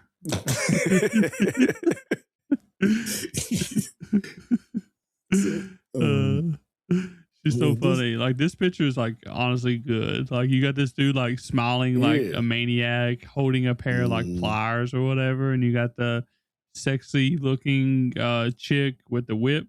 And you got I don't know how to describe that guy back there, and just like I don't know, just a guy with like the handkerchief bandit type thing going on. But yeah, I don't know. And then however you describe that girl, something with smells, maybe with like poisons or something, because he's covering his face. I don't know. This is actually like, I literally didn't even look at this shit, and like now that I'm looking at it with you, there's a good chance this goes on my maybe list, just because I seen this picture of this little cat girl thing. So yeah, I like that. And I wonder like if she's like a tag team with the guy. I don't know. Like in both pictures, like she's doing her little expression or whatever. Yeah. And and he's doing what it like being very shy, I guess. I don't know. Yeah. So Uh, I don't know. bashful. I don't know. It So looks interesting. What's that show? The detective show. The detectives are crazy these days. Had that yeah, like chaotic thing too, and they just couldn't keep up the gimmick. This show might fall into that category, but yeah. it's all right. Like I said, it's comedy, it's humor, it's going to be a nice, relaxed watch. Something that I'm Yeah. not going to have to invest a lot in, but adult cast. It's going to be funny, hopefully. So Oh, it's gonna be just funny. just a little something different. Just a little something different. This is the first time I've seen this, and I'm gonna say trust again. Trust in Tyler. This is gonna be hilarious. Yes. I may not know what I'm talking about though, but I think this is gonna be hilarious. So just I based think on so. that girl, I mean, just look at Yep. her. Look at her like profile picture thing or whatever. On her character, like that's peak, bro. Her character is peak. She's doing like a little salute with the little cat mouth or whatever. She's That's so good. she's gonna be one of those. She has like must protect at all costs written all over her. But she probably don't need to be protected. So. Probably don't need to be protected. Yeah. She's probably like the most sadistic one of the bunch. Probably. That's how it always is in shows like that. Like she looks the most innocent, but she's gonna be like the most sadistic one. Yeah. So I like that. I'm glad you brought that to the table. I'm adding that shit. Okay. Well, let's see. Do you have anything else for that one? No, that's it. That's it for that. Okay. So I'll do another one of my big ones. Okay. For the romance fans, you know what I mean? Before I forget about them. I don't want to forget about these. So but y'all know I'm a big romance fan. It's romance. You're not going to forget, but let's get to it. Yeah, I'll say, okay, so this is a shoujo. This is a romance. I'm pretty sure this is like a high school romance as well. This is a very popular manga, I'm pretty sure. A lot of people like it. It's going to be In the Clear Moonlit Dusk. Yep. Do you have that one on your radar? I saw that one. Yeah, it's on my radar. Okay. So basically, every time Yoi Takaguchi so much as lets out a sigh, her female classmates squeal in admiration and awe. She has been dubbed the school's prince by virtue of her boyishly attractive appearance and casual disposition. However, she chooses to be indifferent toward the attention she receives and spends her days normally. That is until the school's other prince, like the actual prince, Kohaku Ichimura, waltzes into her life and calls her beautiful. Kohaku is nothing like a prince. He acts thoughtlessly and does as he pleases. But when he compliments her, she feels flustered, and the way he looks at her gets her all nervous. He is the first boy to acknowledge her as a girl, and her attempts to distance herself prove futile as he seems to have his sights set on her. While Yoi keeps telling herself that it's nothing serious, even she cannot completely ignore the feelings that Kohaku has caused and like stirred up in her heart. So you got the classic like shoujo tropes where the female is like the boy, like the tomboy prince or whatever. Like that's like a really popular shoujo trope. Yeah. And then you got like it's just perfect, man. Like this, like I'm just doing so good in life, I guess. I'm just so lucky that I get you and I are polar opposites and in a clear moonlight dusk in the same season. They're probably gonna be like top romance of the year. You know what I mean? But yeah. If you're a romance fan, especially if you're a shoujo fan, this is a must watch too. If you don't know about this, I'm sure you probably do if you are a fan. But yeah, this is your must watches right now of the romance. So check it out. I don't know if you have any more thoughts on it. I don't. There's not a lot I can say about it except for it's gonna be peak. So It looks good. It looks very good. Yeah, I'm a little more invested in the polar opposite show, but it's this gonna be looks like funnier. Yeah. this one is like a different take. This one is a little. This seems like a little more serious in nature, and so Yeah. yeah, I'm Well, into it. I the saw it and I was like, okay, yeah, this is going to be. It just kind of feels like, all right, this is going to be the romance of the season. Yeah, the difference is kind of like the shonen, like the you and I are probably opposites. It's like a shonen rom com. You know, Yeah, it's a little bit different. You know, this is like a shoujo actual yeah, romance. You know, so yeah, it's definitely gonna have like different like tropes and stuff. Like yeah. shoujo Different and shonen themes. romances are like different things. You know, Right, but they're both right. really good. They're both gonna be really Mhm. good. I promise y'all. They're gonna be at least a 9, probably a 10 in my books before it's all said and done. So. I'm calling it. So, Go for it. do you have anything else for that, or do you want to? You got Um, another show, maybe? all right, let me go into a show, and this is going to be a bit different because I've never dipped my toe into this genre. So, Hmm. this has like different. This got a few different things going for it. But this is Isekai office worker. The other world's books depend on the bean counter, which doesn't seem like it's the right translation either. From reading the description, but I mean, who knows? I could be wrong. I actually think that it kind of is the right description, but I don't understand it. Um, Yeah, I, I, uh, I, I'm not getting it, but like I said, I so could be wrong. what I think, so he's like an assistant or whatever, and I think like the Yeah, money in this world is something like it's probably called like beans or some shit. I don't know. yeah, maybe, I don't know. maybe. But And so, all right. Already at his wits end, 29-year-old corporate slave Seichiro Kandu suddenly witnesses the ground opening up and swallowing a woman.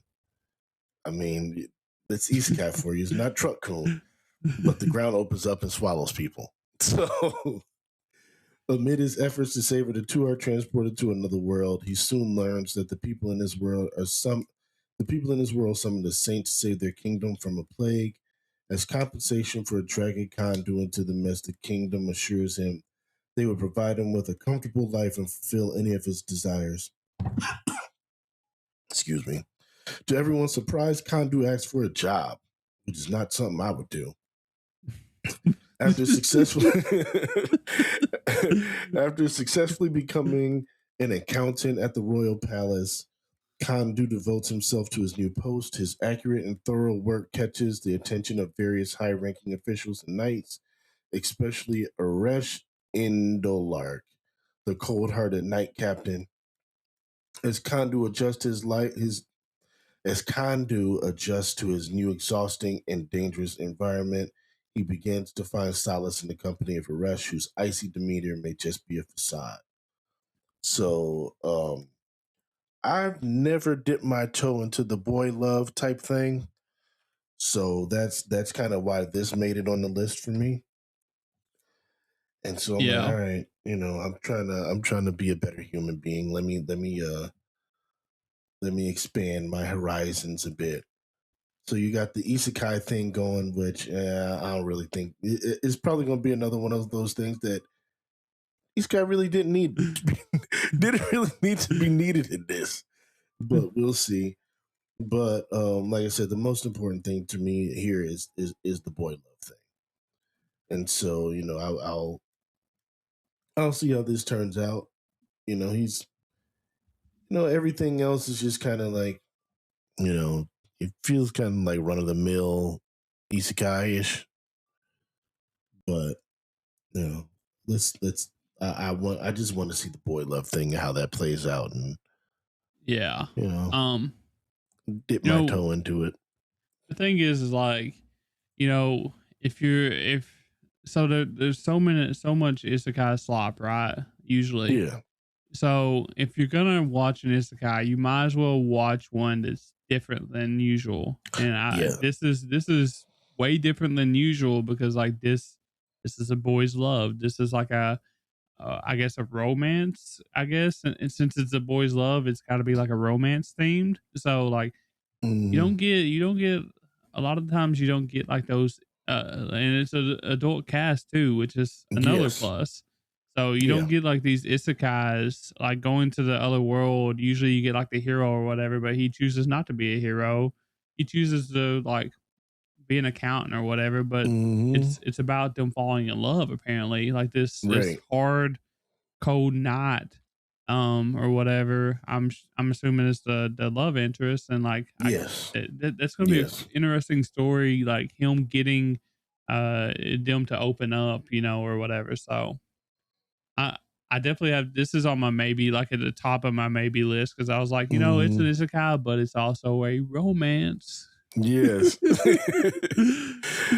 It's a romance. So, and like I said, Oh I don't think the isekai is gonna like really matter, except like maybe I don't know, maybe at the end it might turn out like the girl that he died with is the guy or whatever. Who knows? Who knows what they're gonna do? But you yeah, know I mean that'd be crazy, honestly. So that would be crazy. But you know, I just want to see how this. I'm just more interested in seeing how the romance, happens in this. Esp- well, especially like how was he in the other life, you know, or does he have to come to um grips with like his I don't internal know. feelings, you know what I mean? You know, like that would Yeah, be an that'll be interesting story, interesting. like Yeah, um we don't know much. All we know yeah. is he's at his wits' end as being a corporate slave, which Yeah, he's just aren't we tired of all? working. So Yeah, tired of working, and we know the Japanese work culture is historically is pretty tough yeah. and pretty demanding. So, I don't blame him. Mhm. Um I just love how in all these isekais they're like always like overworked, upset office workers, but they're always so noble trying to save somebody. yeah. Every time. No, this actually looks pretty cool. I'm definitely interested Yeah. in it.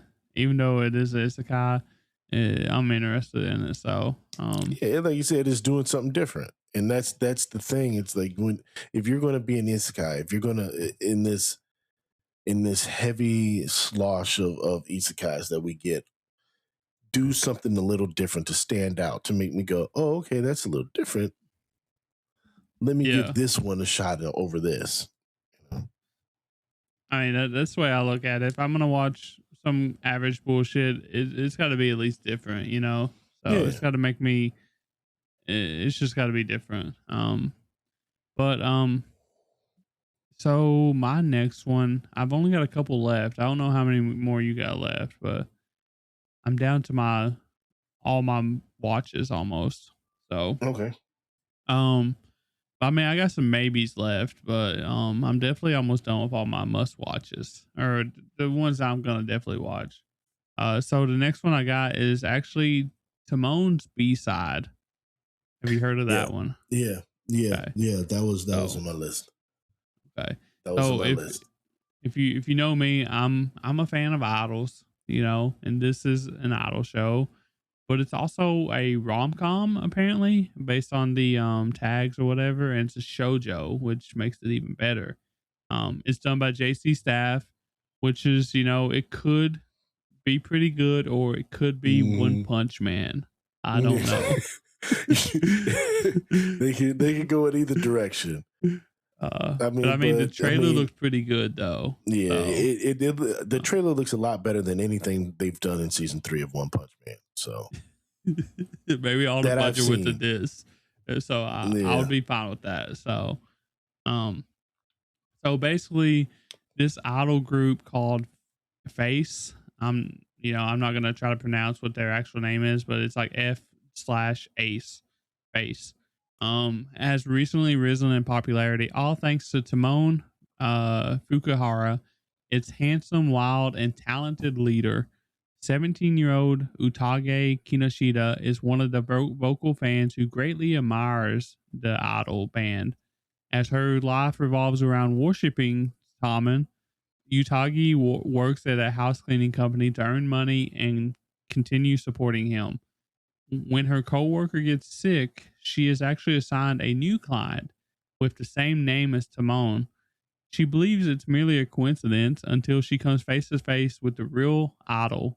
Her surprise only grows when she discovers that unlike the extroverted superstar known to lead like the group and putting on the facade or whatever, Timon is actually a gloomy guy with no friends or self confidence. Given her adoration for Timon and it knows no bounds, she vows to keep his secret and stay by his side. But dealing with his contrasting behaviors in and out of work might be the toughest job out there. So, um, we got like a mega fan with an idol, um, and she just happens to start cleaning his house, being his maid, pretty much. What can go wrong here? You know, Yeah, it's an idol show, so they come up with the craziest shit to call it a rom-com. Like instead of them meeting somewhere or whatever, like, oh, how can we make this a cool romance comedy? Let's make her be a super fan and let's make her also stumble into the job of cleaning his apartment. That's very so odd. funny. Very odd, but very JC staff. So. Yeah. But yeah, I'm pretty excited for this one. This is actually one of my top shows, on my list or whatever. It's one I'm looking forward to a lot, just because like I think it's like a fun premise. Idols are usually fun, and then you throw in a rom com aspect, and it's a shoujo or whatever, and like you know, it's probably gonna be pretty good. So I expect it to be at least an 8. If it's not an 8, like I'm probably gonna be disappointed. So, but. That's all I got for that. Unless you, it looks good. It looks good. I mean, again, it's you, so we got to get the romance in there. But like you said, when you throw in like the idol culture, it kind of adds a little layer to things.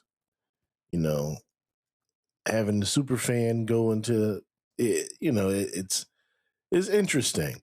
It's interesting, but it's something that I saw and I was like, all right, this might be one of my romance watches. I'm not sure where it's going to land, but and we're probably going to get some good music out of it at some point too. yeah. So I think this definitely feels like one of those romances that's gonna like not actually be a couple by the end of it. I think it's gonna flirt around the ideal of being a couple or whatever. I but agree. I will tell you, it's got Sayori Hayami in it as the main female lead. Of course. Of course. You think I can get Jack to watch this? You might. You might. Sayori in there? It's Sayori, so it's a good chance that he'll be like, okay. Like Jack's pretty good. Like if he like knows you and you say something like, all right, this is good, he'll generally like give it a shot. Even if he like doesn't get all the way through it at that time, he'll generally give it a shot. So, I'll just have to see, I'll have to at least watch a couple episodes before I start saying, oh, you should probably watch this. This ain't like my other like couple, the Moonlit, Dusk, and you and I or whatever. Like, I don't know about this one, so but it could go either way. It's one of those things where like again, like it could, the whole thing with her being a super fan, I could see how that could get annoying. Mm-hmm. Um, That's the comedy of it. I think. I yeah, think it'll be so. yeah. So we'll see.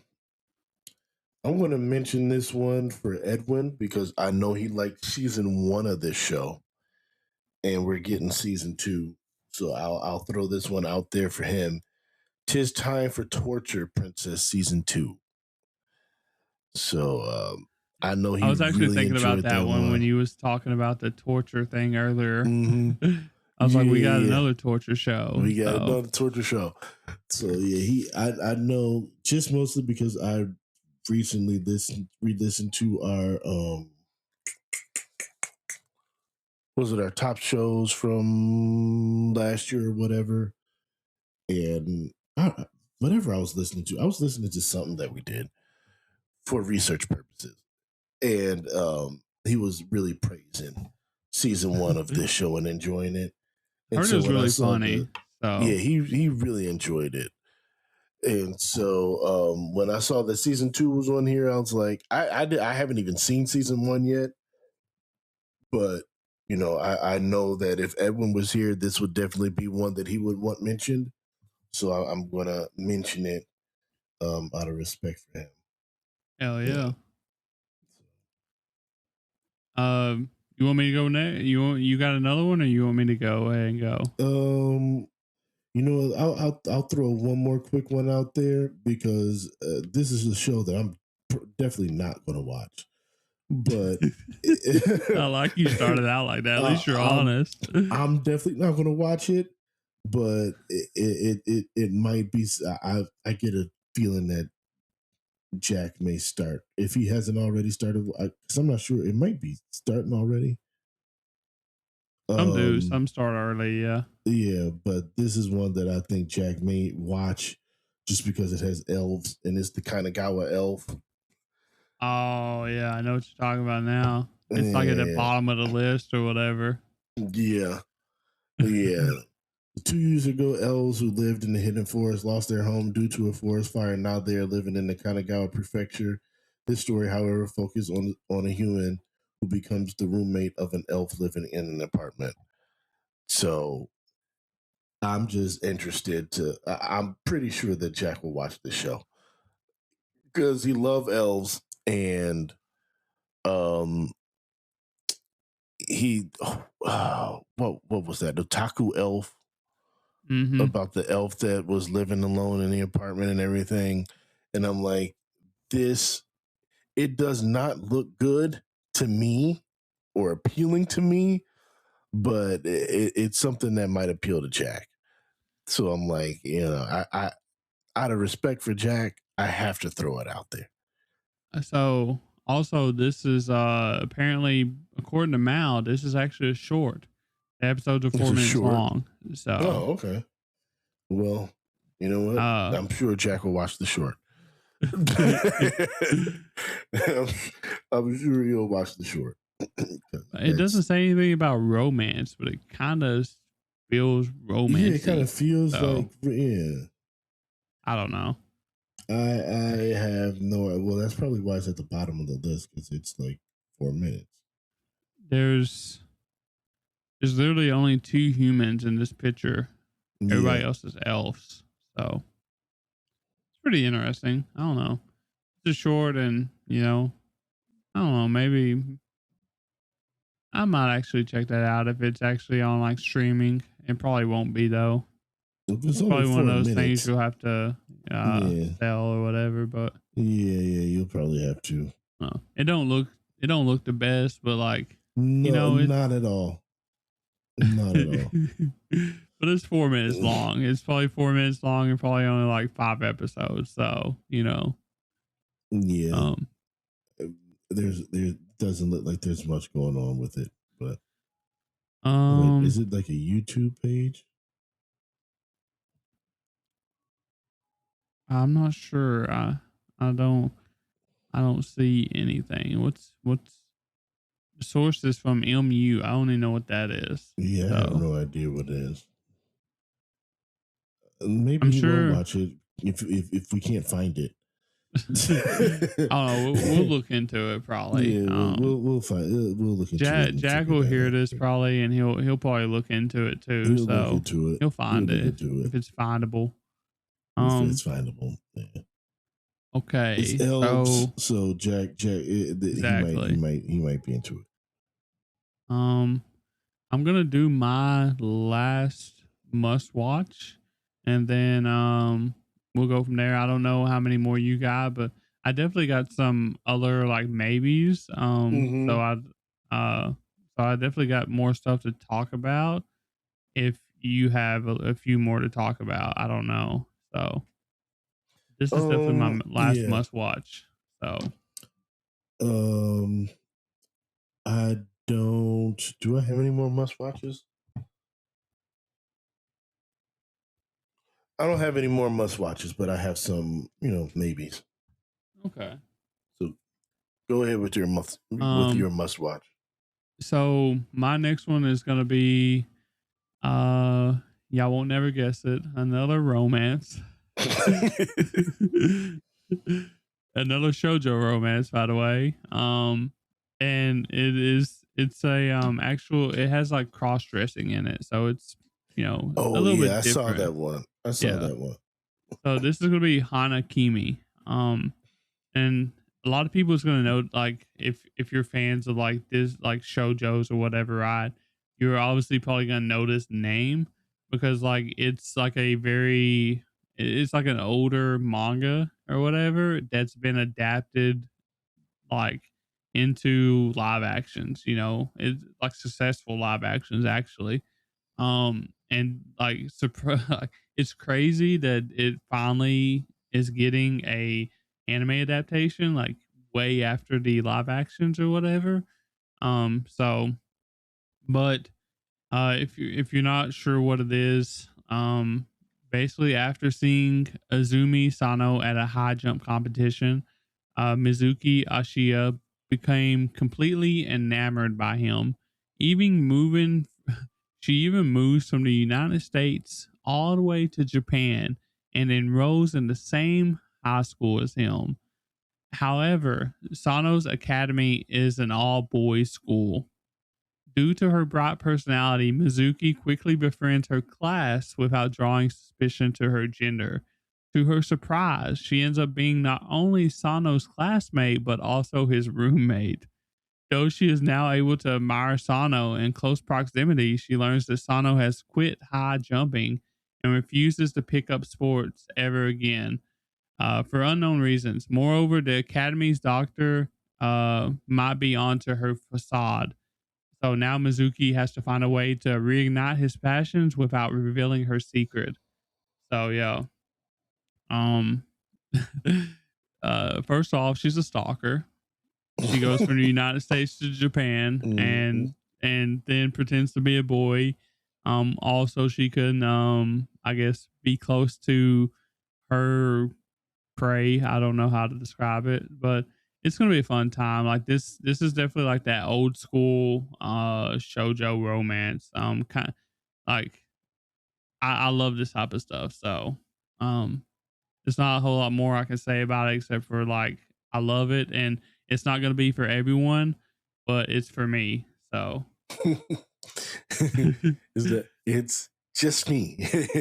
They made this specifically for me. Yeah. So yeah, when Otaku Elf came out, we said they made this for an audience of one, and it was Jack. So, I ain't even watched that show yet. I've been wanting to forever, and Jack's been wanting me to, and like I'm going to. It's just when, So it's just when, and it is. Yeah. I think it is a high dive show, so it's like Yeah, I'll have to settle these then. Having to deal with high dive can be a pain. Alrighty. Well, that was my last one. I don't know if you, I don't know how you want to do it. You want to just run through the rest of your list and, or like, you just want to like do one more or like, what you feeling? Which one did I have? I could just run through the rest. The Okay. rest of these are like maybes Yeah. that I had on my list, and this is they're not like falling into the I don't have to invest anything in this. They're just here, and they're not like must watches. They're kind of in the middle of like I would like to give this a shot, but I don't want to just completely ignore it either. Mm-hmm. So, The Invisible Man and his soon-to-be wife. That looks I got that on interesting. my list. Yeah. Yeah. That Yeah, got pushed back, didn't it? It was supposed to be like last year and it got pushed back or think something. so. I think so. I feel like I remember it getting a release date and then ended up getting pushed back. I could be wrong. Yeah. But yeah, I think we're finally getting it. I think So Jack's like excited about this too, right? I think so. Yeah, I think he talked about this one. Which is interesting. Jack of all trades, party of none, and what's this? A gentle noble's vacation recommendation, which is an isekai, but it's again a different take because he's kind of looking at it like, oh, I've been isekai into another world, but he's like, but I ain't staying, so I might as well just enjoy this vacation. Which I'm like, okay, this is a different take. We have not seen something like this, so I'm like, all right, I'll give that one a shot. Yeah, that was pretty much it for for my wait, Yeah. and the what's it? Kaya-chan isn't scared. Yeah, that's yeah. I don't know, man. Like that's on my maybe list because like Yeah. it has potential, but like I don't know. It's a horror, so you know how horrors go. Exactly. So. There's something about it that just like it's on my maybe list, and I'm like, this seems like it has potential, but it just seems like there's something about it that just isn't going to connect, and that's why I'm like, And like you said, I'm not much of a horror guy either. Yeah. But the Summer Hikaru die kind of made me really, won me over a little bit, and so that's why this made it onto the list. Yeah. If Summer Hikaru died sucked, it would have never made it. But since it won, it was good. It kind of opened my mind to, all right, let me give one of these a shot. I kind of feel like Kaya-chan is going to be like more comedy focused horror, like it's going to be very balanced between comedy and horror. Which I don't know that for sure, but like that's what I feel like since it is kindergarteners.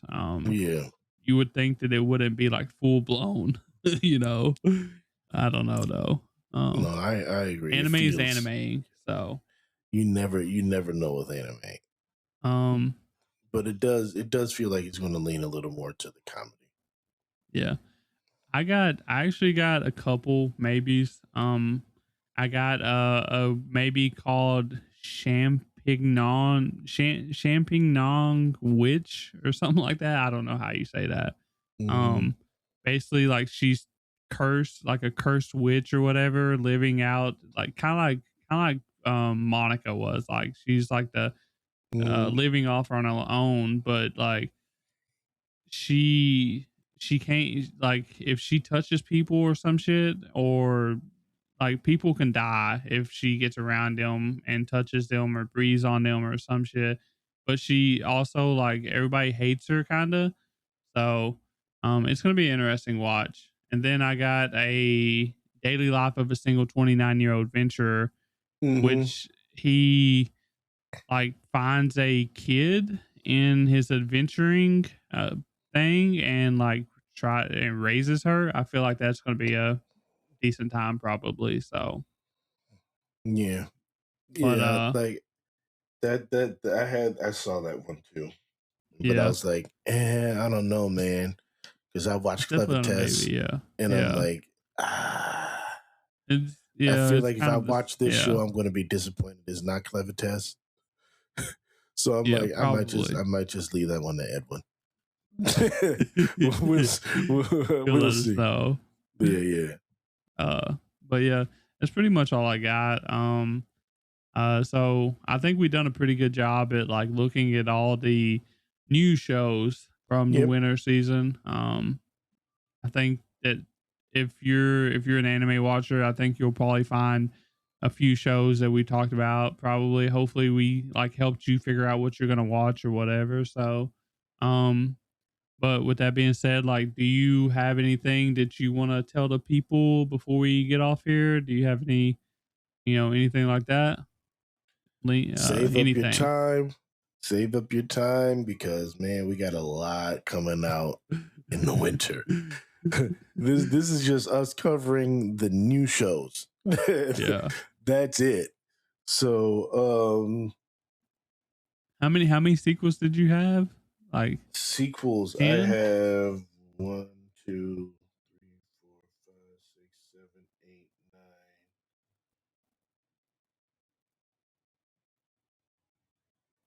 I have 9, I think I'm counting, but I may not have written one down. Okay. Um Yeah, so you got more than okay, because so me. we got like So that, like what is it, like a is it like a remake of Fist of the North Star or like a sequel type thing to it? it's I thought that was in There's like a spring. is that spring? I think that's spring. Is that spring? So Okay. yeah. So I'm like, yeah, but that's like some sort of something retelling of something. It is, I'm pretty sure it's a remake. So Yeah, I think it's a remake. So I kind of put that in like the sequel category. okay. But yeah, I think I have 9 for sure that I have written down. Okay. Yeah, you got more than me, so Golden Kamui, Hell Teacher, okay. Yeah. Freeing, Oshinoko, Hell's Paradise, Jujutsu Kaisen, Vigilantes, Trigun, Stargaze, and Medalist. Hell yeah. Peak.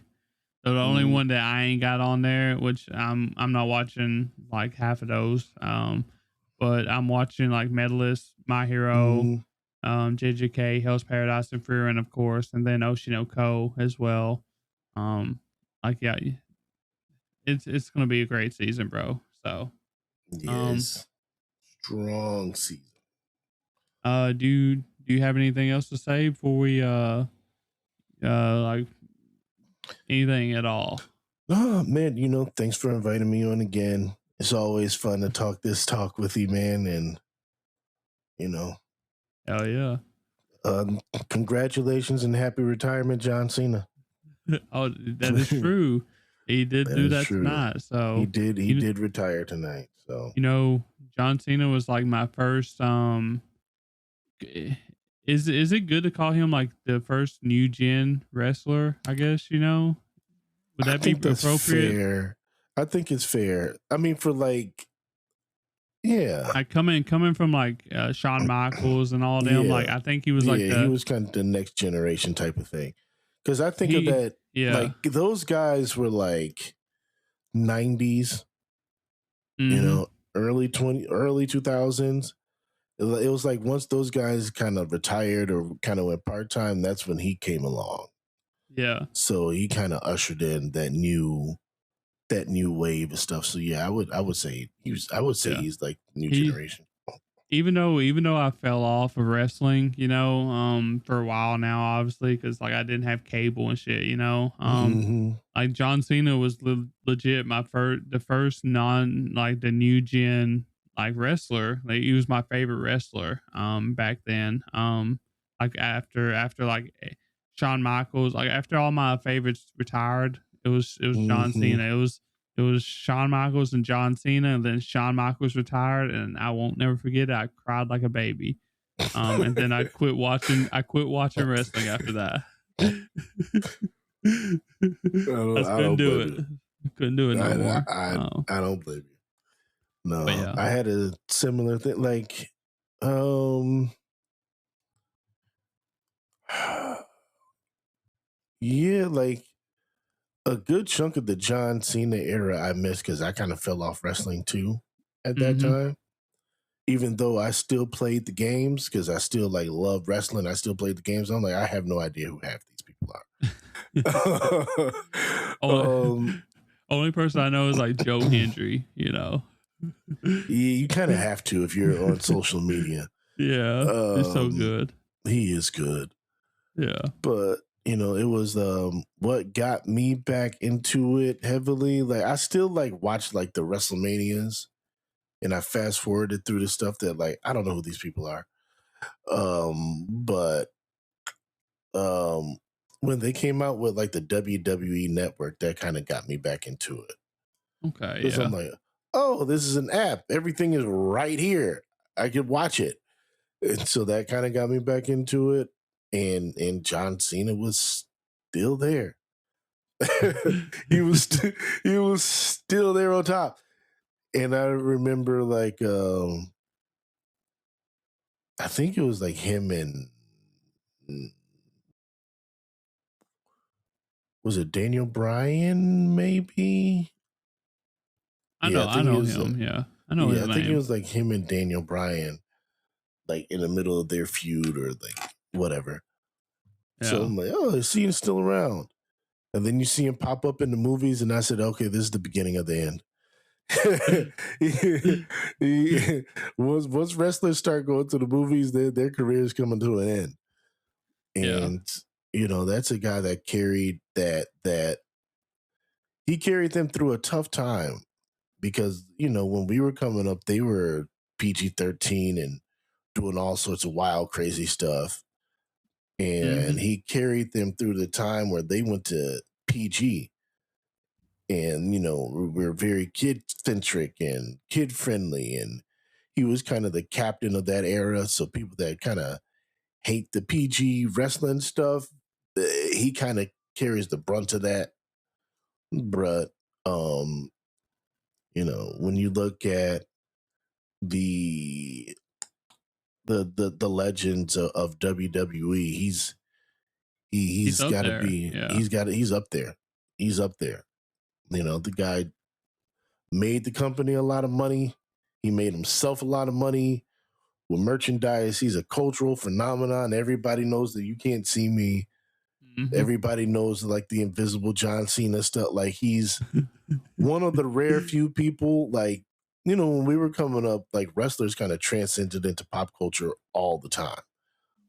And, you know, after like, you know, the Shawn Michaels and Stone Colds and the Rocks and all those guys, Bret Hart and Hogan and all those guys retired, you know, it was just Cena was the one that kind of like transcended into pop culture. We really haven't had anybody like that until, you know, like now there's a few more, but yeah. I mean, I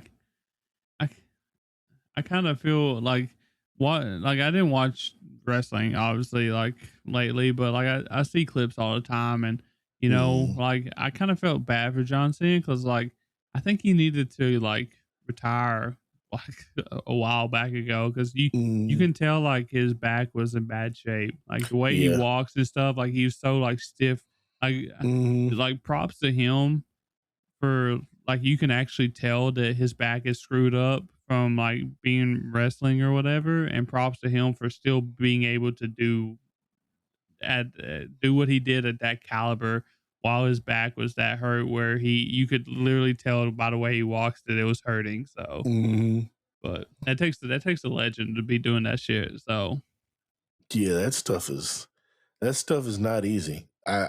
If I couldn't, you know, if at this point in time, if I was a kid in this age, there's a decent chance that I'd be like, you know what, let me go get some wrestling training. I want to do this.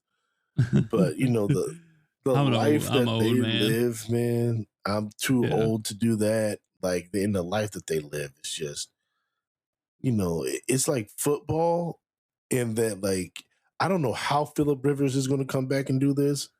It's like you're 5 years off and you're having to take those hits all the time.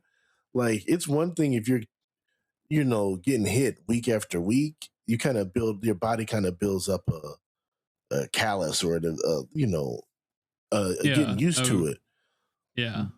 But when you're older and it's like you're wrestling once or twice a year, that's when you really start to get hurt. Yeah. And it's like you said, like over the last, I don't know, 5, 7, 8 years, John Cena hasn't been around that much. But it's like you said, and like he said, like wrestlers don't ever retire. But he's like, this is it for me. I'm not joking. This is it. Yeah. And it's like he's like, it's because I can't, my body can't hold up to it anymore. So, it's good for people to go out on the high note, man. Any sort of athlete, you want to see them do what they do forever, but as a human, it's like, man, I want you to enjoy the rest of your life too. So, do whatever you need to maintain your health. Yeah, he deserves it, Yeah. So. And he's got a thriving acting career, so he'll be just fine. He'll be just fine. But yeah, it's going to be interesting to see like how wrestling goes about him, but he deserves it. So I, like you said, happy retirement to John Cena. He was a legend. Like he carried, the wrestling for a little while. Just a little while. So, but yeah, I had to give him his moment tonight because it was a special night for him and for a lot of people. So, but yeah, well, I guess that's it for this episode. Make sure you go follow Jamaal and his stuff on like all his socials. He's like on Instagram, Facebook, 950 Club Podcast. He's got the YouTube channel. You can see all the videos that he does. He talks sports, as you can tell. We literally just talked like at least 5 minutes about sports. I don't know shit about sports, but they talk for hours about sports. So if you like sports, they got something for you too. So we got it. Yeah. So I'm getting text messages now. So talking about 950 Club Podcast on YouTube. Links will be in the description like always. Hopefully y'all enjoyed what we put out tonight. You'll have to let us know in the comments or like any Discord, wherever you want to let us know at. Let us know what new shows you're looking forward to. Like if we touched on them, if we skipped over them, just let us know. Let us know what your top shows are. But with that being said, linktree.com/anime Degens for us. We'll see you on Tuesday for the rundown, or when Wednesday, I think it is now. I forget. Yeah. Whenever the hell it is, we'll see you sometime. So, but we running down soon. Yeah. Peace, y'all. I'll see y'all sometime.